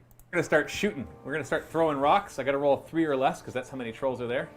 I do. Oh, nice. So I just pick a unit within 12 inches. They take D3 mortal wounds. So we were really gonna work on these Graveguard. D3 mortal wounds. 2 mortal wounds, which they have their We do have a ward ward. save. And Oh, look at that! They just stand up. They're like, whatever, it's rocks. And then we're gonna shoot everything into them as well. You gonna all-out defense? Absolutely. I'm only 5s and 5s, man. Oh no, that's not true. 4s and 5s. I have value in these Graveyard. Okay. 4s to hit with the bows. Is it 4s? Well, because it's +1 to hit. Oh, yeah. Because there's at least 15 of them. Nice. And 5. Oh, sorry. It's supposed to re-roll 1s there, but I wasn't paying attention. 1 wound. After all of that. That's why. All-out defense. Absolutely. We make it because of Hey, the all-out woo! defense. Yeah. We're gonna spit forward. Oh, we got less than 10 guys there now. I do. I have more than 10 zombies. I know, but zombies. Like, who cares, right? Oh, All right, I'll spit at the zombies. Yeah, otherwise I'm just going to roll a bunch of 3s at something else and be like, oh, 3s to hit. No 3s. All right. Not necessary. 3s to wound. You don't have a save on zombies, right? No, they do not. How did I... So, 2 wounds, which... Ward. Oh my goodness. They don't have a banner, so one dies. Yeah! We've One got, out of 40 10 shots zombies. From them. They have to go into the dire wolves because we're in combat with them. 5s to hit. Boy, we got 3 hits. We love Gloom Spike kit shooting. Yeah. 1 wound. 1 whole wound. Yeah. 5. Yeah! We got a gravesite nearby. Nope. Yeah, that's no, a- it finishes off one of them. Oh, that's Take that, little zombie. Arr. Charging. Finest hour. Booyah! Oh, I'm gonna roll it good enough. And the rock gut Trogoth. 8 inches. We're going to have them take out the Graveguard. Oof. Boom. Maybe. Oof. Right in there. Although if we can keep away from the mushroom, that'd be good too. Well, whatever. Scuttleboss feels very alone where he is. Yeah, I'll come back to that. The super quiet, enormous spider as it slithers out. Well, not slithers out. If you've ever seen Lord of the Rings, you know just how terrifying that is. It was like a trapdoor spider, right? That's the idea here. Yeah. Oh, gross. No. I want to attack with my Loon Boss and Giant Cave Squig first, but I think the Rocket Trogoths just want to cut down these Graveguard before anything bad happens. So you're going to all-out defense? Yeah. All right. Might be a mistake. I've only got 6 attacks. I'm still gonna do it. It's that or the vampire. Say the Nikolai. I'll do it on the graveyard. Okay. 3s and 3s, -2, flat 3 damage. 3s to hit. Oh, boo. 3s to wound? No! I burnt my command point. Wow, wow, that's really what I wanted. Goodness. Okay, you get to choose now. What is with my dice this game? I'll It was go okay at the with beginning. Nikolai. Okay, I've got the +1 save already on me. I think I just want to pile in that. Get away from the trolls. Dancing around there. I think that's my best bet. I On want 5+, you can get me to bop myself in the face for D3 damage. I'll D3 stay. mortal wounds. I'll stay within 3 of them. Yeah, I am gonna use the Ring of Dominion. Try to get. Oh, it works again. The squig bites his master for D3 mortal wounds. 1 mortal wound. All right. Well, even before he attacked, he's already down to 5 wounds. Thank you, Squig. These are the blades on 3s. Oh, we have a 6. That's 2 hits because of my command trait. That's right. Premeditated violence. We have 3 wounds. Oh! I believe Ren 1. Yeah, so I'm back to a 4-up save. How much damage each? D3. Oh boy. Ah! What? He's probably dead. Yeah, you got him. That's so bad. Renown! Renown!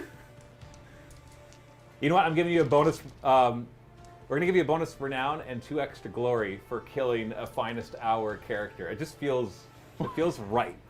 That he's like your finest hour, is it? Is that a And defect? he licks at the case wing, which just leaps up and attacks the guy on top, and then he just like goes and whoop. Yeah, the vampire's like, oh, ring! Stab! Yeah, It worked. take those extra renown and 2 extra glory. Is that like a de facto rune now if I kill a...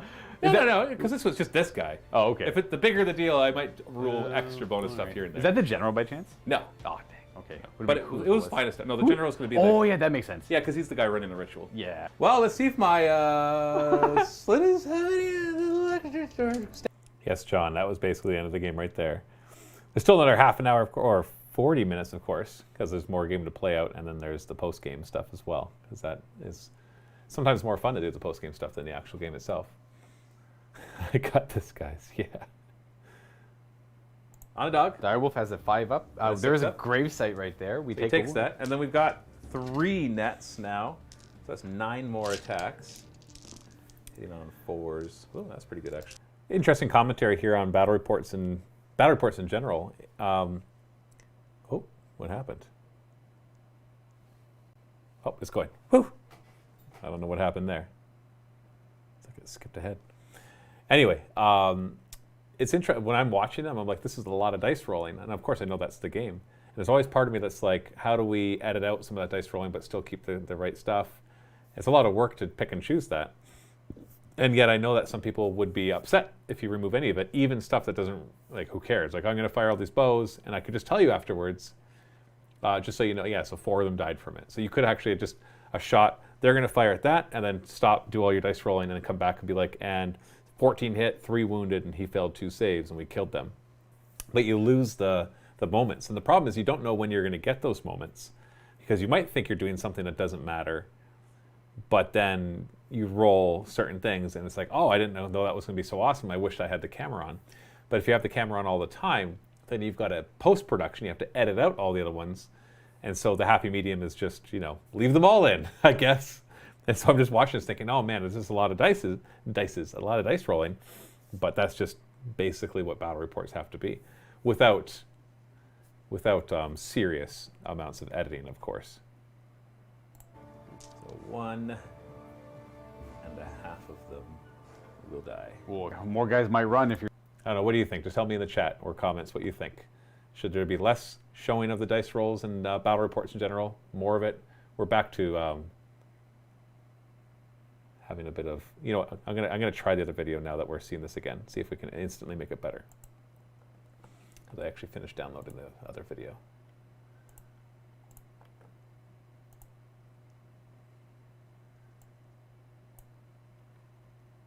But in the meantime, post in the chat.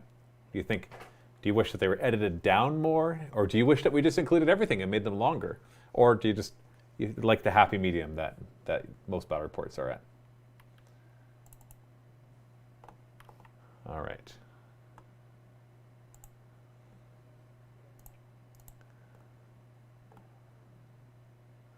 So where were we in the other one? 53, 57.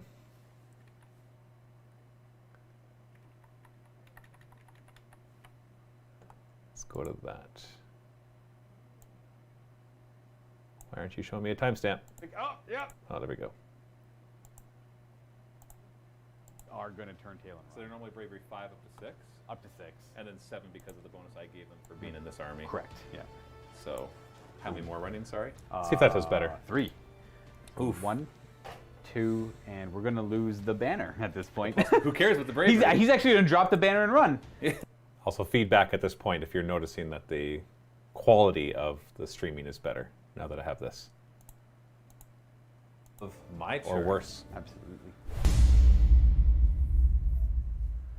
We're at 1 command point extra each. I'm at 3. Matthew's at 2. I'm going to do heroic leadership because I don't need to heal him because he... Nope. We fail again. Nope, no, Swamp! No. I guess heroic leadership for me too. I'll do it on the Fungoid Cave Shaman because he's in range of a lot of stuff. No, we just don't want it. All right. All right, Deathly Invocations. We are going to target the Graveyard. We're going to target the Direwolves because they're wholly within 12 of Nikolai. And we're going to use our cool new mechanic to target the dead handgun. The 5 that died to or grew mushrooms on them, they're going to become zombies with mushrooms on them now. Mushroom zombies, like from Last of Us. No.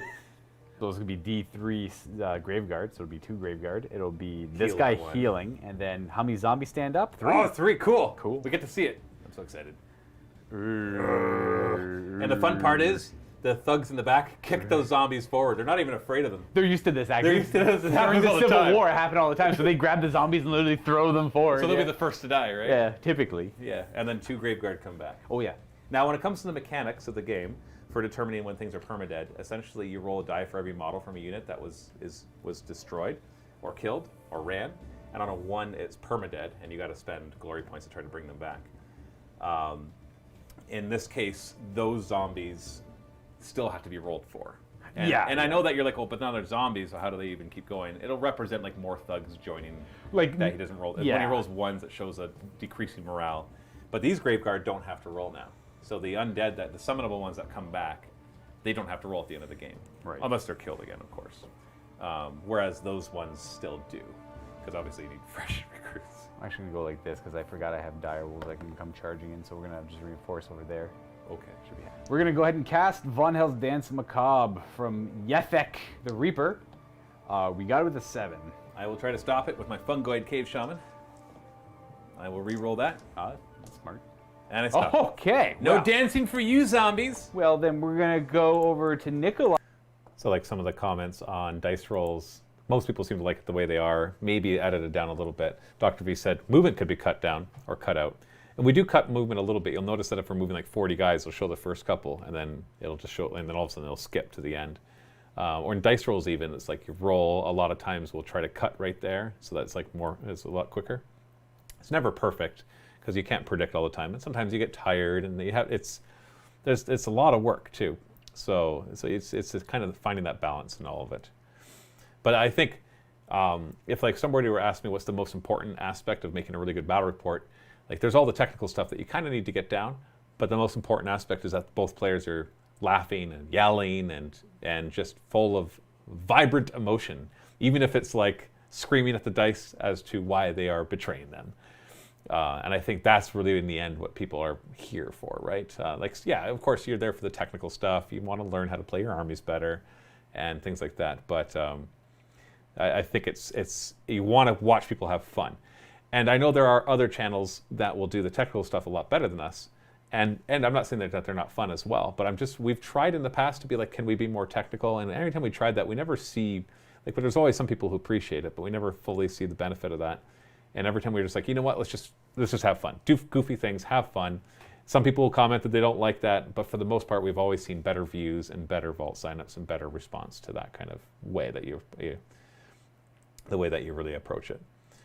And I can see some commenters. Yes, I think you do that well. MiniWarGaming Studios, Dr. V says, thank you. Frederick, it's part of the fun of the game to see an out-of-this-world crazy roll for something that appeared irrelevant but gives life to the battle report. Exactly. Yeah, it's the enjoyment of the game. Not that, like, it's like one of those things, like if you're watching a movie and it has bad audio, could ruin a good movie, but if it has good audio, you don't even notice that it has good audio. Or like good CG versus bad CG, you don't often notice good CG, but you notice bad CG. So you have to have like those basics in there. There are definitely lots of technical elements to making a good battle report. But in the end, you can do all of those, and if you're boring on camera and you have no life to you, then it doesn't matter. People aren't going to want to watch it no matter how polished it is. And it seems like downloading the video has made it much better. Yeah. Well, your army's not escaping it. It's coming for you. It's coming for me, eh? Although with my dice rolls, who knows? Well, they're gonna giddy up their horses and pull out their revolvers. They're like, no. I'm gonna try and find a spot where most of them can get good line of sight, but we're just gonna hang out over here. We're not paid enough for that. In the shooting phase, this mighty, magnificent mushroom. Spores everywhere. So start with your 9 Graveguard. Each 5+ is a mortal wound. 3 mortal wounds. And Ward save. Nope. 3 of them sprout mushrooms. Oh, I get to crack. reroll the one? Didn't matter. No, it cracks their skeletons and rots them out enough that they can't stand up and they fall down. Into your handgunner / zombies. 1 mortal wound. I'll put it on a zombie. Deathless. Nope, Deathless Minion doesn't work. Ugh. And he sprouts even more of the mushrooms Oh and no, falls he's just down. a pile of mushrooms. 5 dire wolves. 1 mortal wound. Ward. Not warded. So they take a wound. It doesn't kill one. Your general, free guild general. Archibald, thank you. And your vampire lord. Yes, Oh. he takes a mortal wound. He does. Yeah, so mushrooms push through his ornate armor. He's not very happy about that. No. It hits both of the rock gut Trogos as well. 1 mortal wound, which they have a 5-up ward against. Yeah, they don't care. Very nice. They're already covered in mushrooms. What do they care? All right, Now you can shoot. They're relatively safe here. They're gonna let loose a volley into the. Ooh, we're gonna say trolls. Okay. What kind of save did they have? A 4-up? 5-up and then a 5-up ward. Yeah. A few questions here. Yeah, Dr. V, I think the enjoyment of the game is more important than the game system even. If you have people enjoying playing a game system, that you do that, it's better to watch people bored. Like, yeah, and it's funny because like game systems are important. You can have a bad gaming system ruin it, but you don't have to have the gaming system be perfect and awesome. Like 40K and Age of Sigmar, people can complain all they like, but when I do them as a narrative, I love them. I can complain when I'm playing match play, but when I'm doing narrative, it's just you have control over all the things and you just enjoy it. It's a lot better. Yeah, and Jonna says having fun and following the rule of cool are important things for these narratives. Yes, definitely. Hiveman Craig, what sort of lighting do you use to make sure you always have good video quality? In our battle reports, we just make sure our studios have lots of light. So we don't have like specific light set up around the studio. It's more like the ceiling is covered in tons of lights. It's probably about 3 times as much light as you would normally have like an office space. For this, like you're watching right now, I actually have on top of that extra lights coming straight on me. Because I'm not moving, we can actually have more focused light. But in the battle reports, this is a little harder, just given that, we'll click off of there we go. And just that, because of all the different angles that you're getting with the camera. So it's not like a typical studio where you have like 3 walls and then the camera's facing that way, so you can kind of set up your lighting. We're moving around constantly, and so you have to consider that. Alan says, watching roles, I feel it's more engaging and you feel for the player in this case. Luca. Yeah, exactly. Virtual Viking. Hey there, Matthew. Just wanted to say that this campaign was my favorite you ever did. And I believe I've watched all the narrative stuff. Much love. Well, thank you. That's awesome. Thank you. Yeah. John, I really enjoyed doing that one too. John S., do you hold the camera in your hand for the entire battle report? We do. We just turn it on and off. So you can get tired of that. You get used to it. You get used to it. William Hausman, is this going to be a new series? You and maybe a player or two from the campaigns reviewing what you feel are the best and the worst episodes from those campaigns? It's definitely something we want to do more of. We're going to be experimenting a lot, and I definitely want to do more of this. It gives, like I said, it gives an excuse to evaluate my own work, also to get more people watching the campaign. We've got if you're not a Vault member, you can get this whole campaign for free by going to miniwargaming.com/conquest. Sign up for a free trial there, and even if you cancel, you still get this whole campaign for free. And then if, the super chat helps too. So like if I saw, and I know this wouldn't happen, but if I sit down and do a show like this and we get $1,000 in super chat, I'll be like, yeah, okay, people want this, we'll do more of it. So obviously the more support we see by Vault signups today, and anything I see in super chat will help us make decisions as to what it is that you're interested in. There's lots of ways to vote for what content you like. Watching it is the bare minimum, obviously. If you're not watching it, then obviously you don't want it. But then things like commenting, engaging with the likes, subscribing, that shows even more. And then, of course, the next level up is obviously financial contributions, which help us to be able to do all of this. So super chats and Vault memberships. So that's really going to help me dictate what we decide to do. But I do want to keep trying out this idea. I'm having fun doing it, and it's forcing, I think actually the biggest thing I'm liking is it's forcing me to evaluate my work and to see how I can improve these things. All out attack. Bring it on. I've lost by this point anyways, but no we'll keep watching so we can see the post-game stuff. I fully expected this to happen if I didn't kill the troll. 2s to hit. Oh, come on! I can't even kill him now. Oh, you're all out attacking. Yes. Yes. 3s to wound.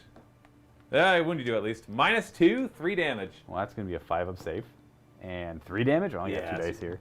So I take all 3. Of them. You're down to 1 wound. 1? Ah! How did I miss? Freaking 2s to hit. All right. We're going to come over here to the dogs. We got still 4 of them attacking for 9 attacks. Oh, nets. I throw my nets. So Achilles, you're there with 10 other friends and you're watching? That's cool. That's neat. I just can envision that. It's a lot of fun. We're all Vault members. That's awesome. Will, new series, title idea, post-game. Yeah, it's like an evaluation, but you're actually watching the game and not just talking about it right after the game. Honestly, there's a lot of potential for... Let's face it, there's a current trend going through on YouTube as well. It's just you reacting to videos, usually something lame like I'll just watch somebody else's video, react to it, and now I've made content. But there's value there when you can do it right. total. That's 3. There we go. There we got there. I'm thinking about. I keep forgetting about his rules, so I'm trying to how do I get myself to remember? So I have 3 die. 3 of them die. Oh, it's Nikolai's turn to. I kind of want to go with the dogs. 3 So they can get in. Nah, we're not gonna bother. You want Nikolai to kill the troll though. He's the only one that gets bonus renown for killing stuff. Yeah, he's gonna go ahead and attack the troll, but first he's gonna aim the Ring of Dominion at the troll to get it. Does it work 3 times in a row? Not quite. Oh, not quite. It needs to recharge. We have 3s to hit. That's 4 hits because of the 6 on the command trait, and 2 wounds that run 1. 6-up save. Okay, D3 Okay. damage each. More likely to kill him. 4. 5 plus ward. I got 1 wound left.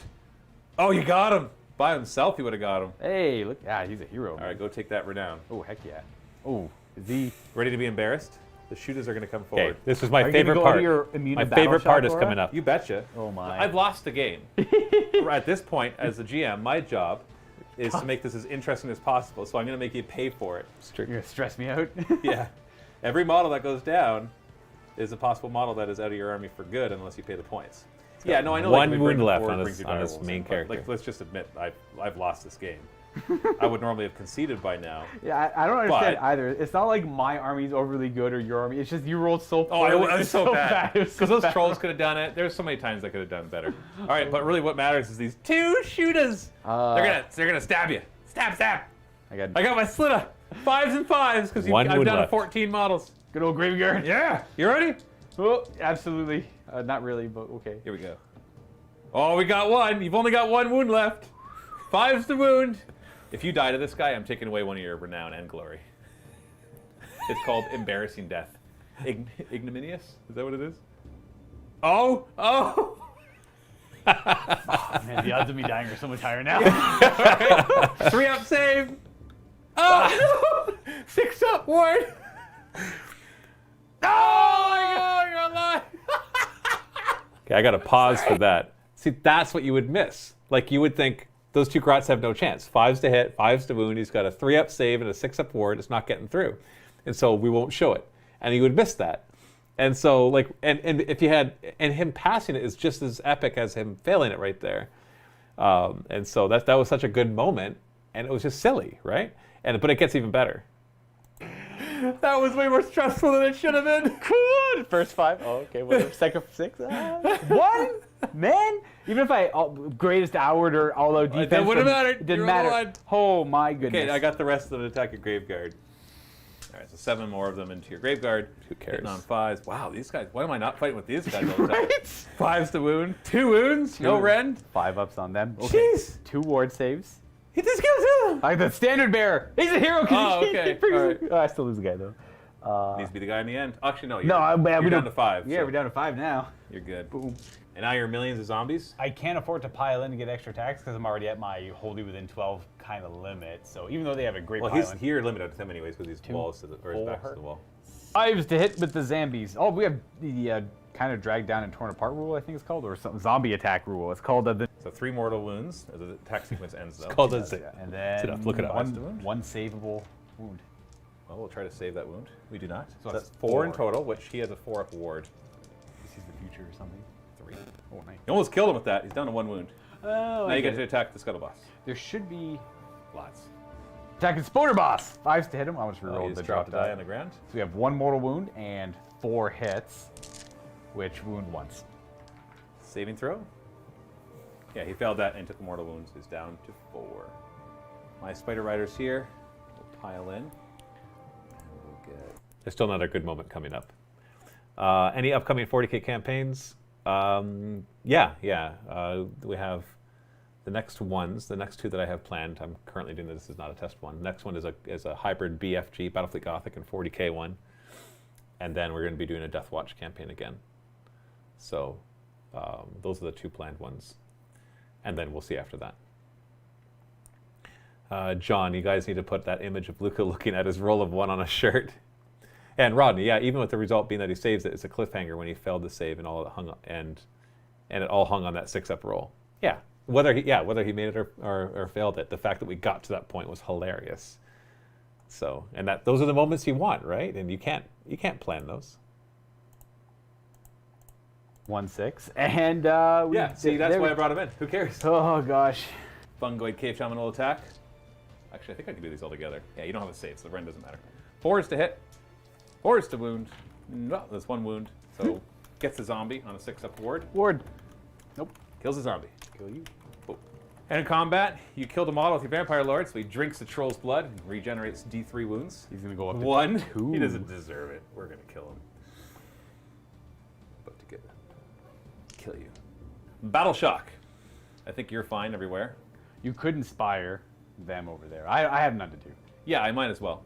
Yeah. From a Because champion. they're outside of it now, so I Or- will inspire presence them. The ones over here, on the other hand, are probably going to run away. I lost 5 of them. The Bravery 4 down to 3. So I lose 5 more. That's the rest of them. Got him. You may have grabbed this objective because of that. Yep, it's totally yours. End of the battle round, you got all 3 objectives. So I lose 3d3. You don't have to roll it, man. You go down to I go down to 1. 1 because I can't go below 1. I don't know why they have that rule, but sure. Because you've enacted the ritual, no matter what. Yeah. I just have 13 more to go. That way you don't feel like you have 0, you have 1 at the Yeah, end. obviously I've lost, but we're still going to keep playing. Oh gosh. Yeah. And- My vampire's at risk. Yeah, because I could still finish off some important stuff. So let's Absolutely. roll off. Well, first off, where's my bad moon go? Of course, it Now always- skips over the middle, goes to the other side. That's how it plays. I love played that. against Steve and it works for him. Never works for me. Could have just gone to the middle and be like, yeah, you know what? Now I can do some damage. Whatever. So let's roll off. It's true. And to see who goes next. I win ties. Absolutely. Want me to roll first? Yeah. I got a 3. 3 again. Same thing. 4. I'll beat All right. that. I'm going next. Only turn 3. So you've got 4 command points. I've got Bam, 2. over. Heroic action. Let's do. Doesn't matter, man. Oh, who cares? You get recovery. I don't. Why? I'm gonna recover. I'm sure you are. I'm gonna recover for sure. You poor little guy. Fungoid Cave Shaman. Yeah, you know what? He's gonna recover. I got a plan for him. Nope, he's not. Okay, never What mind. about you? Let's not see that roll for. I'm gonna heroic recovery. Nope. I get 1. Oh, you do get 1. That's I right. heal You're 1. bravery 10. You're bravery 10. You want to dispel that? I'm endless gonna spell? go ahead and before we go any further, I'm gonna try and dispel this endless spell. It doesn't matter from who will say Nikolai. Yep. It's a Yes. 6 to cast. Okay. Oh, yeah. You hate that thing, eh? It's been. Now I do. Now I do. I can't cast it this turn because it was just dispelled. So I'm going to try to cast the Great Green Hand of Gork. I get it with a 9. So that's -1. Who cast that? Oh, they're both probably. He within, did. They're both probably within 18 of that. Okay. I get. Yeah, no, sorry, it's -1. Yeah, so 8. It lets you pick something Teleport. up and redeploy. What's the other spell you can do? The other one, well, I got like Arcane Bolt and stuff. Nothing too fancy. Yeah, I'm gonna. You rolled an 8. I'm gonna try and stop that because that's the weird movement shenanigans. I don't like. No. That's All right. I knew it. I knew it. He's out of there. You ain't killing my general. Yep. Hey, I get. I wonder if he'll come back to haunt me another day. Oh, you've played a campaign against me before, haven't you? Yeah, really, we're just here to see a couple things. Can I finish off your Vampire Lord? And how much damage could my big spider do? Here we go. Please. Oh, wait, I guess I should do one more spell. Arcane Bolt. Yes, I made it with the 6. And you can't unbind? I got nothing. You dispelled. So that moved over there. Everything else is locked in combat. Right? Except for him. So shooting phase. Shooters are all going to fire at your Vampire Lord. Oh, defense. And you're at lookout, sir, as well, but I'm still doing it. I'm down to 3. 6s. 5s to hit. They get Oh, yeah. +1. And 5s to wound. Yeah, nothing.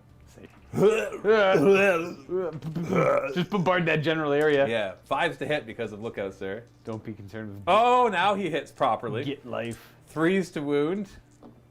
1 wound, no rend. 2 up. Hey. Oh, because it was D3 damage. Yep. He's been doing so bad. Just for funsies, we'll throw some bows into doggies. We got 5s to hit. 5s to wound. 1 wound. Ha! Take that, no rend. 5 up. That is a pass. Good. Spider will charge. Yeah. Oh no. Goes for your horsies. No. Did you want to unleash hell?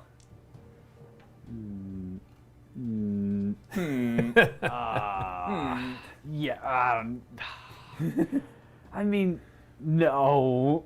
No, I'm not gonna unleash. You want to hell. keep your command points? He's got like a good save, and like I hit on 5s. I'm not gonna bother. Okay. As much as that big spider is obviously nah, you know what? There's no point trying to kill your Vampire Lord now. Wait, because you only have. Because two he's got attacks. too many. He's got too many wounds. But he had 1 wound left. That's one thing. So my Skitterstrand Ragnarok, as much as I charge both, I'm going to go after the dogs. Like I said, let's attack. You're going to all-out defense your dogs? The Doomwolf's gonna howl to the moon, and my save's gonna go up by 1. Yeah, of course. We'll start with my chitinous legs. Yeah, I'm not close enough to all. I can't do any command abilities. So we're looking at 4s to hit. All right. 3s to wound. So 3 wounds at -1. -1, so they go back to a 5 up. Oh. And a 6 up ward. Oh, how much damage is it? Just 1. Oh, okay. Nothing. So that kills 1. That'll kill 1, yep. But then I have my monstrous fangs. So these have good potential.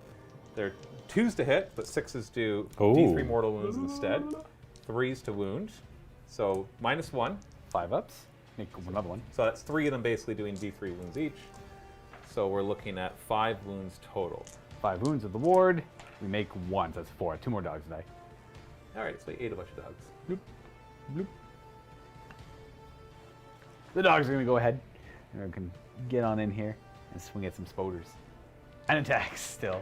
Oh, it's a great roll. Yeah, there's no longer -1 to hit, so. And it's 2 wounds. It's a good moment coming up. Yep. Just waiting One for whole it. damage. Yeah, 1 damage. Is there 6 up save? Sorry, 5 up save. 5 up save. Oh, goodness, what do I do next? What do you do?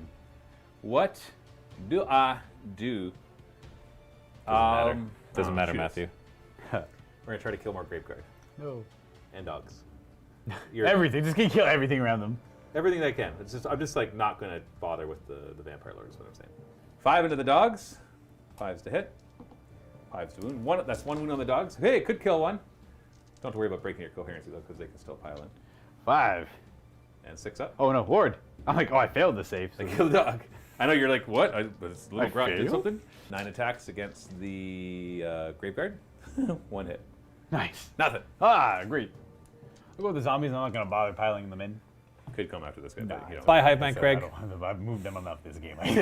Chop him up. Chop him up. 4, 5, it's 15 attacks still. 5s to hit. We got Whoa. 5 mortal wounds. Okay, he's dead. We got him. Yeah. got him. Oh, that's a new zombie. Maybe 2+. Oh, yeah. Oh, Yeah, that's the you got a biggest big old zo- spider zombie. Big old spider zombie. Okay, my spider riders will pile in. We're gonna get them all in this time. Spider bites. 1 mortal wound. 3 hits. 1 wound. 4 up because of all the defense. You know, And that's mattered so much. 6 up. So you do take a wound. Guys on top, we got 5s to hit, except for the leader, who's 4s to hit, and then they are 4s to wound. 1 more wound. Could kill a guy. I don't, because of all the defense. And I can chop up some shooters. Oh, yeah, Nikolai's going to go just to make sure he gets some kills. I Here's the suppose. part. Oh, he's going to use the Ring of Dominion, though, first. Here we go. 5 up. Oh, heck yeah, Grok kills himself. Yeah, I got him so good. This one. Ah, he just takes the, he's loading up a bow. He's It It's shoves dead. it up his own neck. I'm taking this stupid artifact every match play game. Yeah, I play right? now. It's OP. It hits 3 times. He hits 3 times with the Spirit Blade and wounds. Oh, 3 times. D3 damage each? Oh, I don't have a there's save no against save. that. He's gonna cut down. 6 of them. Wow.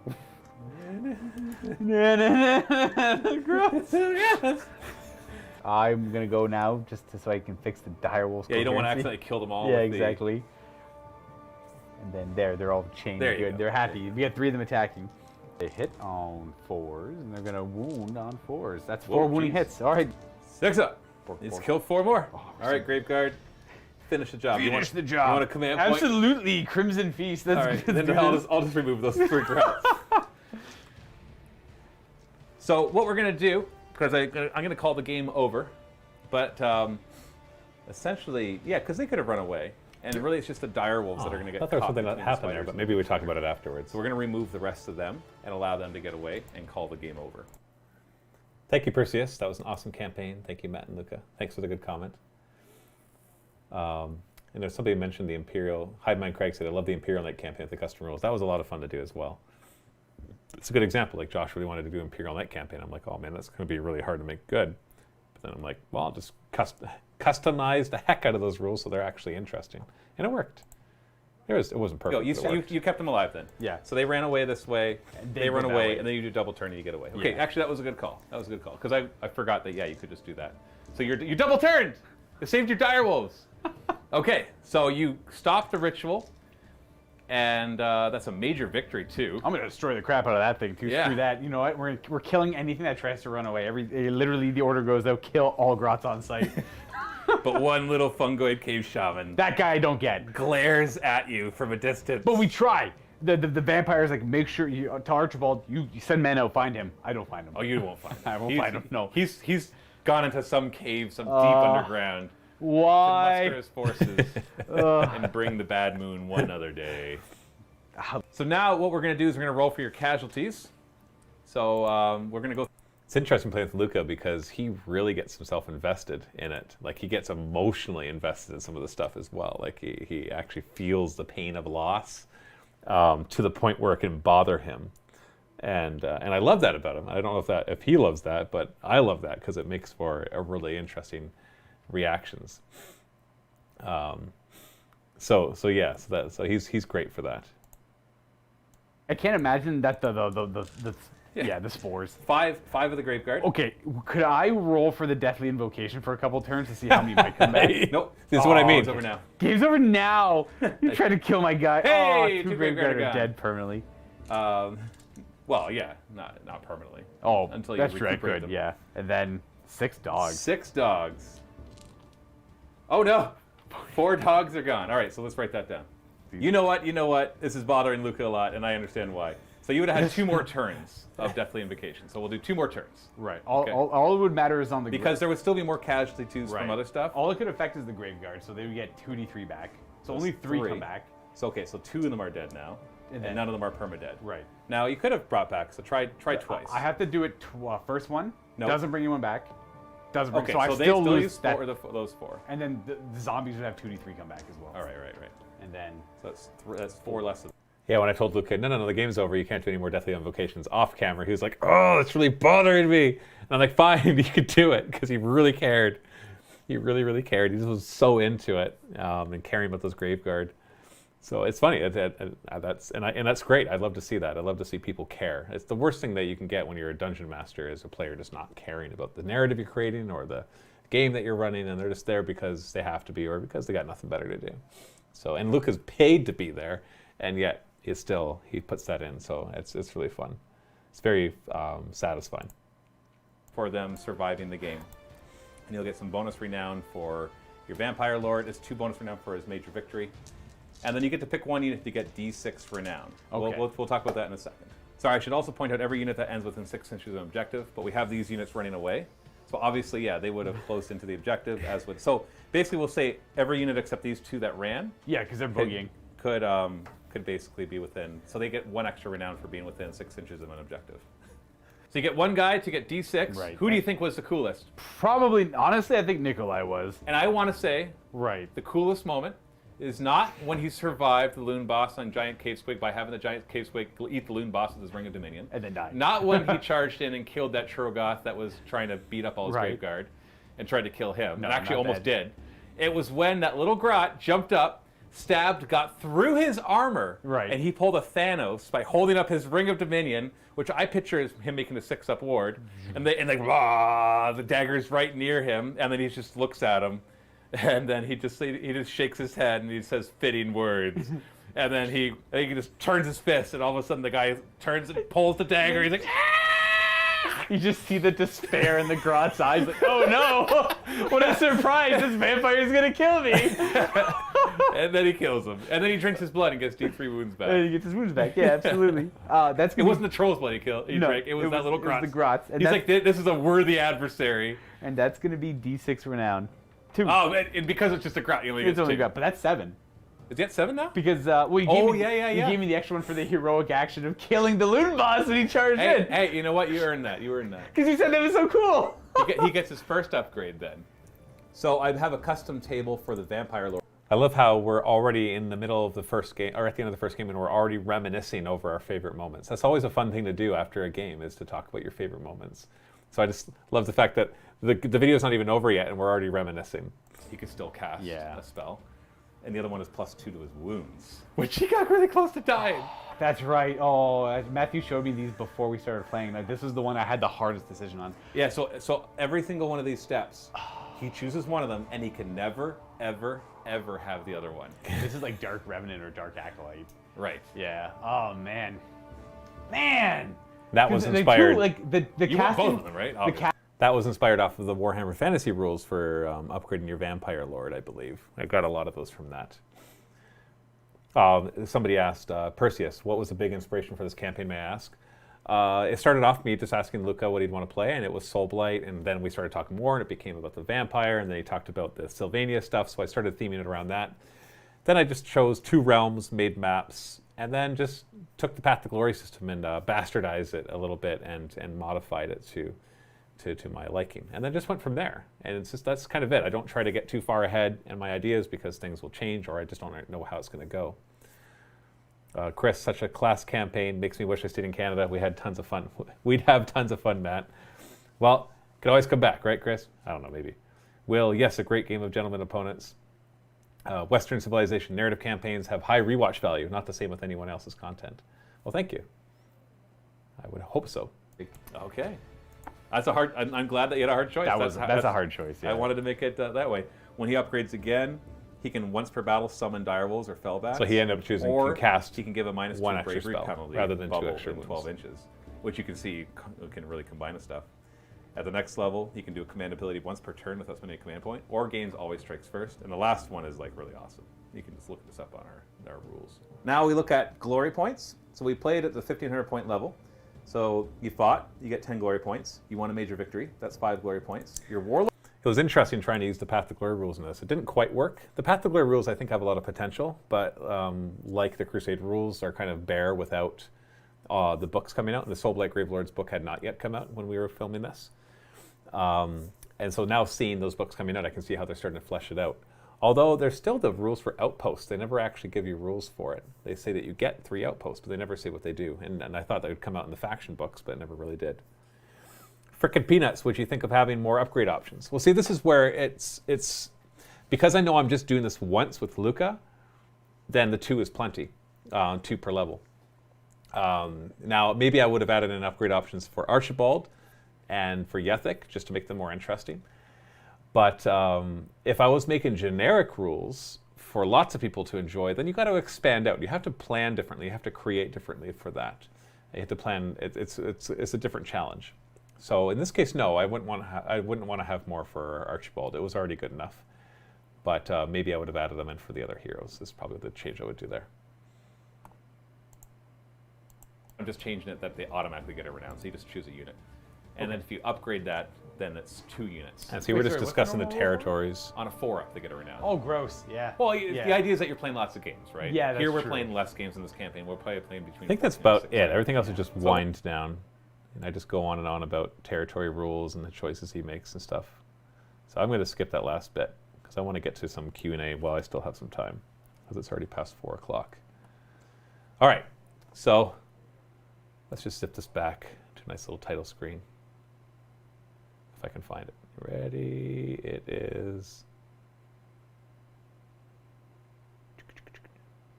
I don't know if I'll find it. Nah, never mind. Whatever. There we go. We'll leave it there. Okay.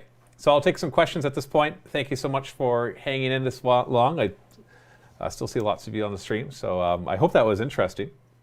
And if you're interested in seeing more of these, I think it might actually be interesting going back over some of the really old narrative campaigns and watching some of those episodes and seeing how that is, combining that with battle reports and other things like that. So if you're interested in that, just let me know in the comments. Let me know any other questions that you might have. There's a bit of a delay in the stream now, I think just by a few seconds. And I'll stay on for another few minutes to answer questions. And don't forget, you can get that whole campaign for free if you don't already have a Vault membership. Go to miniwargaming.com/conquest. And you sign up for a free trial there. And even if you cancel it, you get to keep this campaign as our little gift to you for trying out the Vault. Remember, Vault memberships are what basically allow MiniWarGaming to operate. Without them, we wouldn't be able to do a fraction of what we do. YouTube revenue, just to give you an idea, doesn't even cover the cost of rent. And we have pretty decent rent here, like not too expensive. Dermenshka, thank you so much for $5. Christmas theme, Green Orcs versus Blood Angels mini campaign. That'd be kind of hilarious. Mordian57, thank you. Thank you for coming, Mordian. Tommy LaChapelle, you should do more. I agree. I think I will do more of this. And we'll refine the process, like realizing I should download the video beforehand and not try to stream it while streaming. It kind of makes sense when you think about it. But at the same time, it's not like it was a huge amount of CPU power to do that. Achilles, many thanks, Matt. Always great help also for me. I'm also Game Master, but in the Wrath and Glory. Wrath and Glory is a pretty fun set. I played that. I played a little campaign in it. I enjoyed it. It has a lot of promise. I haven't played it since, so I don't know all the developments for it. And I know that when it was picked up by Cubicle, right? That picked it up. I know they were going to work on doing a better rule book because that rule book was pretty bad, horribly organized. The rules were fine, but the organization was pretty bad. All right, there's a bit of a delay, so I'll watch for more questions for a couple more minutes. And then we'll say, see you later, alligator.